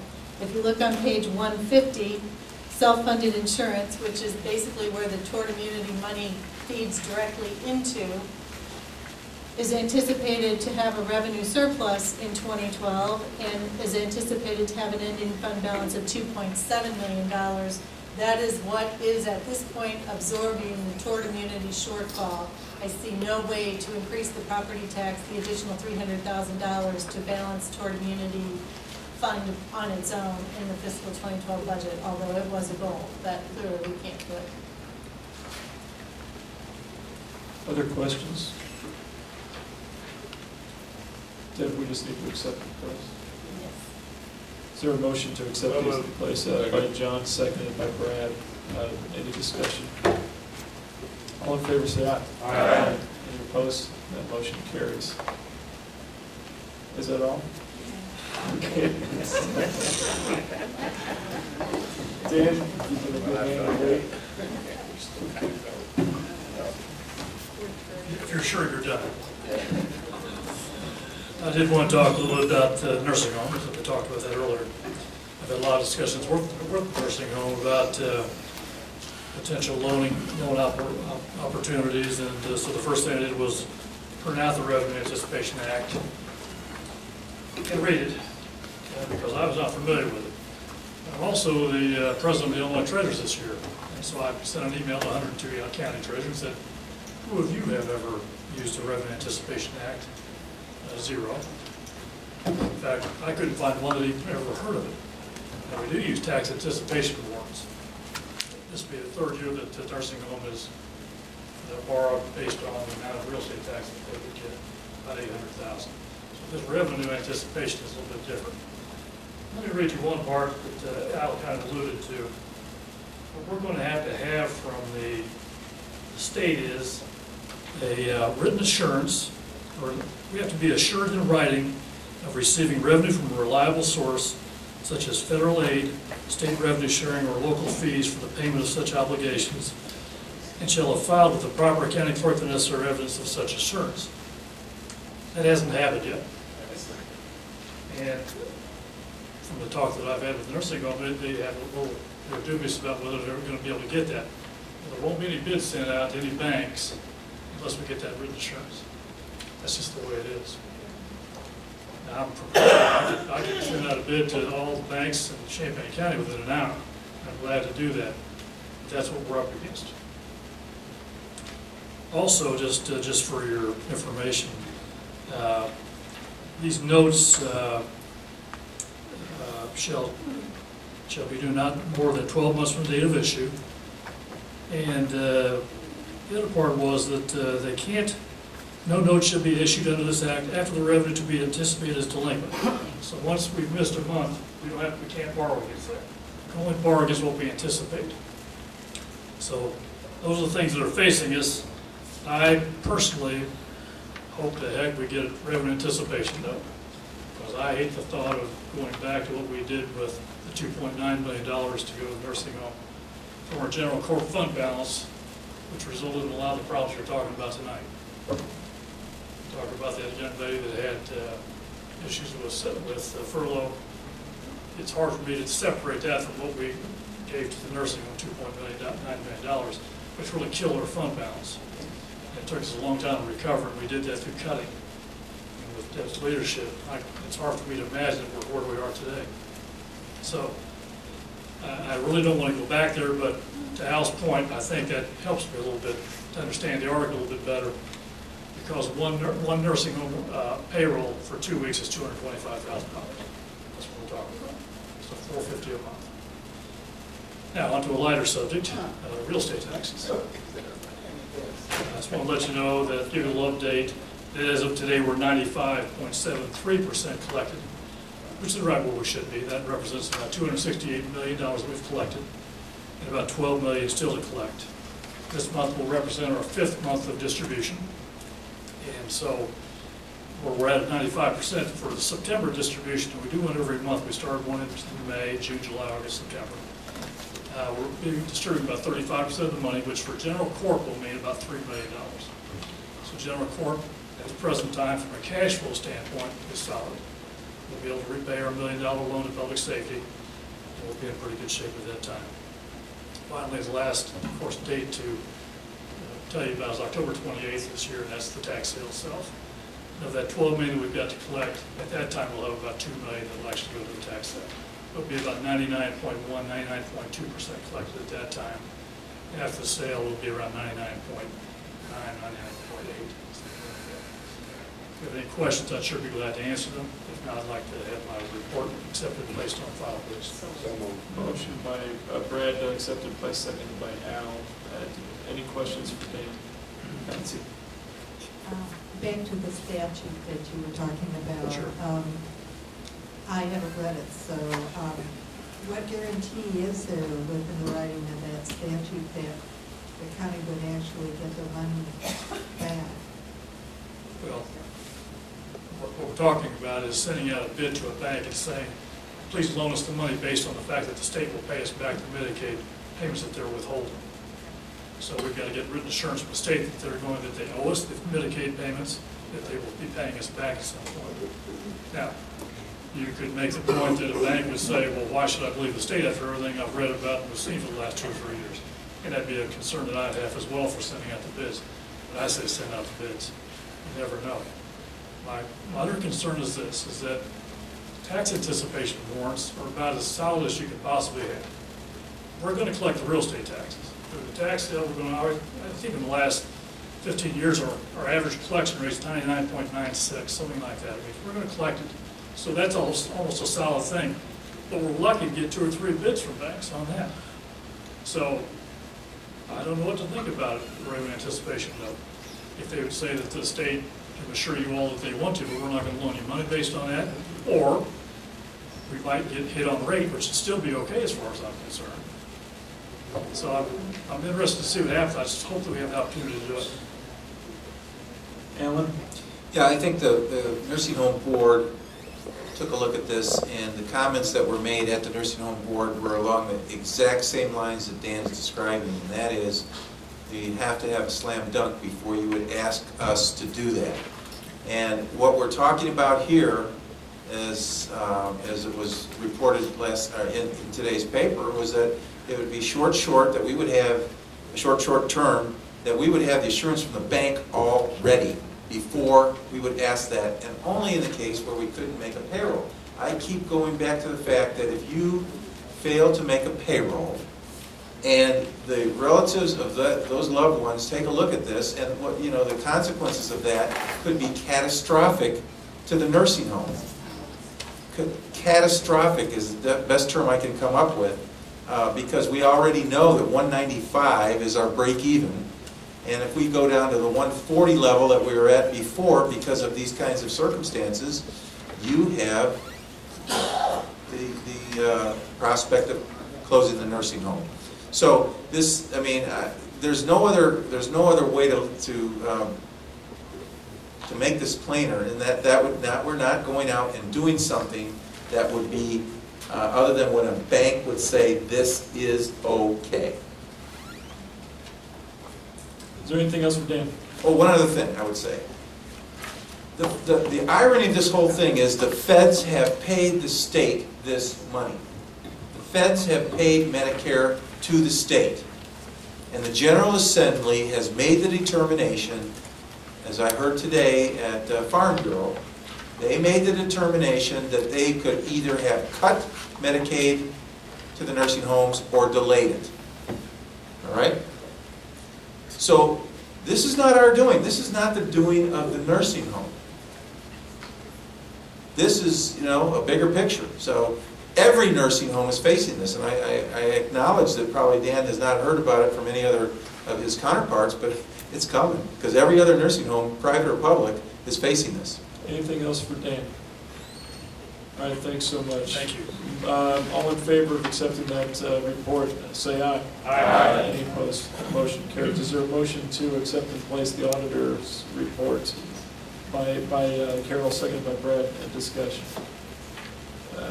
Diane? It might be kind of simple here. On page 172, if I missed something funny on the actuals year to date, he's showing revenue of 70 million, but the expenditures is 78.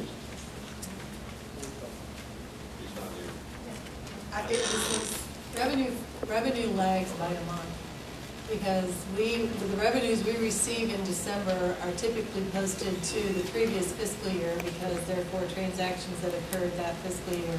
But expenditures in December are posted to the current fiscal year. So revenues always lag for the general corporate fund reporting at this point. That much, I mean, by like over almost 7 million. Yeah, that, and we're still receiving property taxes, which is, 26% of the budget. Okay, thanks. Anything else in the auditor's report? All in favor of accepting, say aye. Aye. Any opposed? Motion carries. Is there any other business? There's no chair's report. For consent, it's all of the items on A, B, and C. It's D, 1, and 6 through 9. Thank you for the patience. Carol. Pius. Come on up.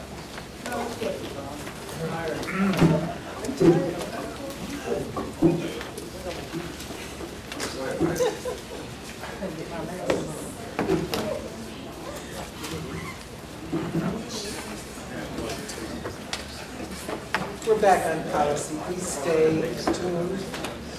Here are we checked out. Okay. Policy, personnel appointment, item A, Willow Branch Drainage District to fill one vacancy term from 9/1/2011 to 8/31/2014. Mr. Chair. Mr. Robert McMahon. I'm sorry. Robert McMahon. Robert McMahon is his selection. Is there a second to that selection? It's been seconded. Discussion. Mr. Alex. Mr. Chair, I don't think you're here, but we did hear from Mr. Gertis earlier speaking about various issues, including debts owed to landowners by the drainage district and various accusations of conflict of interest. I'm wondering if you can speak to any of this and help the board be comfortable with the decision. Sure. I had a discussion with Mr. Good. I interviewed him yesterday, and we also told us to have a discussion. The problem is that during the last 2 years, actually, it makes delivered in these applications, that IDOT replaced a culvert somewhere in the drainage district, and the process they came across a buried tile. And apparently, according to him, the drainage district signed off on replacing the tile, and somehow he and a couple of his neighbors paid for it, and then the drainage district still only paid him partially part of it. So the drainage district owes him money. That's the conflict of interest. I don't know why he paid for it. I mean, the whole thing confuses me, but that's the story. And I consider that the conflict of interest, but if he's running a board, and basically said that they owe him money for a project he paid for, which should have been paid for a lot of the drainage. I just can't see not making him report his money. Does that make any sense, Mr. Alex? A little bit. I mean, I admit to being, the first I heard about this situation was when the gentleman, Mr. Curtis, came in and spoke to us today, so I'm just trying to get some background. He also said that he actually lived within the drainage district, or on property within the drainage district, and does your proposed nominee also on property within the district? I believe he does. Mr. Langenheim, recognize the members. Having an interest in drainage district matters, I took the liberty of going out and talking with Mr. Gertis after he made his presentation. And his story, the story that he presented in the meeting, I found difficult to follow, which is why I went out there to find out. The situation appears to be that he and some other landowners are on the far side of the highway, away from where the tile intersects the drainage ditch. When the culvert went in, the tile was disrupted, had to be disrupted, had to be replaced. And he and people on the far side that were dependent upon that crossing in order to have their property drained, paid for the job, and they were not reimbursed for the full amount. Now, he lives on that property, his home is on that property, his home will flood if the tile does not operate. The tile also apparently is almost 100 years old and is in a severely degraded state, requires constant repairs and so on. So that appears to be, that's the story that he tells me. He further tells me that he owns land in that district and lives on it, which is what a drainage district commissioner is supposed to be, a resident landowner. And that Mr. McMahon is not. He's a leaser. He farms. He's not a landowner. So that's the argument that Mr. Meredith presents. And I'm passing it on to you for your information and elucidation. I have not been able to further investigate the matter to see how much of that is actually factual and how much of it is, shall we say, presented from an advocacy position. But there it is. Thank you. I have Ms. Anderson and Ms. Ferguson. Mr. Chairman. Ms. Anderson. Yes, I had some of the same concerns. I was not aware of it until public participation tonight, but that was when I understood that Mr. Gertis actually lives in his property, but that Mr. McMahon's tenant farms in that area. And if I heard right, it was that they paid for it because the current drainage district commissioners did not want to pay for it. They weren't affected by what was happening. So I guess I have some real problems with supporting the nomination. Thank you. Ms. Ferguson. I sort of feel the same, but since it was a drainage district project, they had signed for it. And these guys had to advance the money to get it done because the drainage district didn't have any reserves. It seems to me the real conflict of interest is with the people who are on the board and stiffing these people, rather than with Mr. Rowley. Thank you. Mr. James and then Ms. Petrie. My dad asked for that word slipping, that's all forgiven. I agree, and that's the way I took it, that he had gone to the district and they had agreed that it needed to be done, and then having this other gentleman or other two people came up with the money. But I would ask that the chair would consider finding out for sure if this other gentleman does live in the area or maintains property there on his own before we move forward with this. Thank you. Ms. Petrie. Mr. James covered my points. Thank you. Mr. Weigel. Oh, I'm sorry. Come back, Mr. Mosier, and then Mr. Mosier. That district is nothing but the tile that runs into the ditch where Mr. McMahon is a commissioner and a property owner. In a normal situation, that thing would have been in a sub-district which would have been governed by the open ditch that goes into Homer Lake. And if they're ever going to do any maintenance work with 900 acres on, I don't know how big that tile is, if it has to be replaced, they're going to have to do an assessment, go to court, and get a levy on all 900 acres of that land to replace it. And I've been in the middle of this thing for 3 years out there, and there's nothing like a drainage dispute to set off a war in a farm community. And I share your agony there, but I don't think your presence on that board is going to do anything but stir up some more trouble. And I think you need to sit down with those 3 commissioners, and from my understanding, a surface drain across that Wagner farm would solve your problem.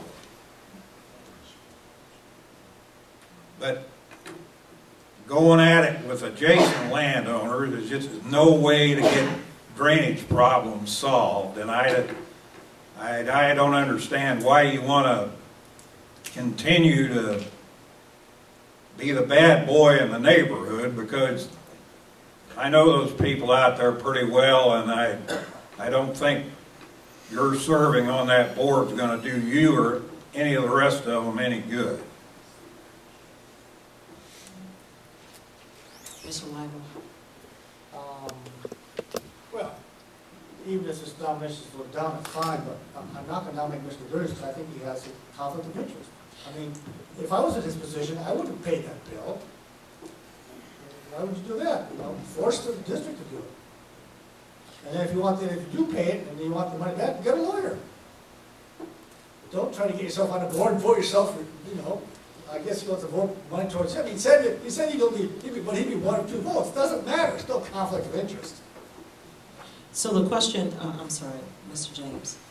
Could Pius get a legal opinion on whether or not there's a conflict of interest? He's throwing that word around. Thank you. In my mind, based on what I heard, and I just heard one side of the story, I think the gentleman, from what he's saying, did everything that was proper, and it's like if I do something with Pius and he promised me something, I mean, where am I in conflict? You more or less agreed to it. So could you get an opinion on that? I mean, it seems like there might be a little animosity toward this gentleman, and I don't think we should base our votes on animosity. We should base it on who would be the best for the area. Mr. Schroeder? Thank you. I think Mr. Moser's right. I don't think we're basing this on animosity, Stan. And I haven't experienced this myself for my own personal property, but I experienced it on a farm that had almost the same kind of situation where it was at the head of a district title. And the only way that district title would get fixed to that property was if it agreed to go ahead and front those costs before any tax money would come in. But it got a legal written agreement that the district would pay them back. Now you're going to throw in the mix, somebody has a conflict of interest, Pius is right. He's going to be one of 3 board members on that one tile district. And it's just going to be conflict. You can't solve it like that. That's not the way it's solved. I want to say that, of course, our responsibility is to either affirm this appointment or not. So we don't have to determine all of that. We have to affirm the appointment or not. The board chair makes a recommendation. This board can vote it down. And he can go back and find somebody else. That's our only responsibility right now. So we need to speak to that. Mr. Allen. Thank you. That is the point I was going to make. I think what the biggest concern I've heard so far, I mean, obviously, we can't adjudicate a drainage dispute or a matter of payment, but it sounds like Mr. Gertis lives in the district, or Mr. Gertis owns property in the district and Mr. McMahon doesn't. And to me, that sounds like a reason why the appointment of Mr. McMahon might not be proper, unless somebody can confirm that he actually does or is required to live in the district. And you mean own property? I'm sorry, I should say own property, yes. Own property on the last one. I mean, is that a requirement? I thought, but I can't say 100% for sure. That may be wrong. Let me just, okay. Mr. McGinty. So if we as a board or the nominator are not sure and may be wrong, I'd like to make a motion to defer to get this stuff straightened out before we make a decision that we'll regret. Thank you. Defer to next month with specifically with the chair, working with the state's attorney or someone in that office to get some answers. Thank you. It's been seconded by Mr. Kurtz. We'll vote on this to defer it to next month, pending some, okay. And I know that Mr. Gertis is raising his hand over here, but it's against the rules to include. I just wanted to let him know, so. We have a motion to defer. A question on the motion to defer. You talking about October or are you talking about next week's board meeting? Next month's cow. Cal. Okay. Thank you. On the motion to defer, any more discussion on the motion to defer? Roll call. There's been a roll call request. Is there a second? Second. Second by Mr. Richards. On the discussion for roll call, all in favor? All right, so let's roll call. Can the clerk call the roll? Yes to defer. Hammonds? Yes. Anderson? Yes. Brookson? Yes. Betts? No. Coert? No. Esri? No. Holderfield? No. James? Yes. Jay? No. Jones? No. Kurtz? Yes. Langenheim? Yes. Maxwell? No. McGinty? Yes.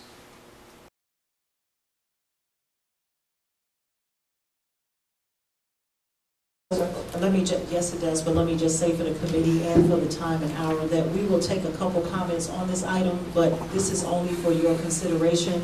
And you can absolutely send your recommendations to myself or Mr. Weigel so that we can do some action on this at a later time. So I'll take Mr. Alex and Ms. Petrie. I and just then have, I close have a this. real quick procedural question. Is this something that would end up in the county board rules? No, I don't believe so, no. It Because doesn't the have to County be- rules have to do with actions at the, how we conduct our meetings. This has to do with how we do the closed It should be a session. resolution or an ordinance. Well, it's just guidelines, it's just guidelines.